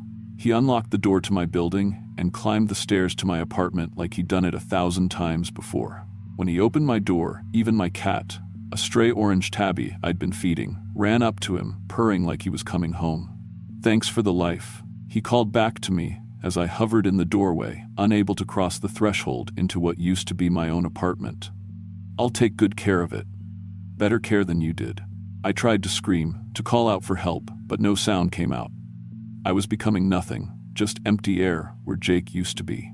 I watched him move around my apartment with complete familiarity, making coffee using my routine, checking my mail, feeding my cat with the same food I always used. Everything he did was exactly how I would do it, but somehow better, more confident, more at ease. When morning came, I saw Mrs. Chen from downstairs knock on his door to complain about noise from the night before, a conversation that happened every few weeks like clockwork. She saw him and smiled, calling him Jake like nothing had changed. He apologized with my voice, promised to keep it down, made the same jokes I always made about her soap operas being louder than anything I could do upstairs. I watched him get ready for work, putting on my spare uniform, checking his appearance in my mirror. When he left for the diner, my neighbors in the hallway called out, "Morning, Jake," like they'd been doing it for months. He waved back with my hand, smiled with my face, and drove away in my car to live my life. But I was still there, or what was left of me. I exist sometimes as a flicker in mirrors, a shadow that appears in photographs for just a frame before disappearing. I watch him be a better version of me while I fade a little more each day. He's more confident with customers, funnier with Maria, even managed to ask out that waitress from the coffee shop across the street, something I'd been too scared to do for months. To this day, I still don't know what he was or where he came from. Sometimes I think I see others like him on those mountain roads, standing under broken streetlights, waiting for the next routine-bound soul to drive past at exactly the right time. Perfect copies looking for lives to steal, identities to consume, existences to erase. I tried to warn people at first, tried to flicker long enough to leave messages or signs, but no one could see me. And even if they could, who would believe a story like this? Who would believe that someone could just take your entire life and make everyone forget you ever existed? The worst part isn't being invisible or voiceless. It's watching him live my life better than I ever did, knowing that somewhere on those dark mountain roads, he's probably looking for the next life to steal, the next person whose routine is so predictable that they might as well be standing still, waiting to be replaced.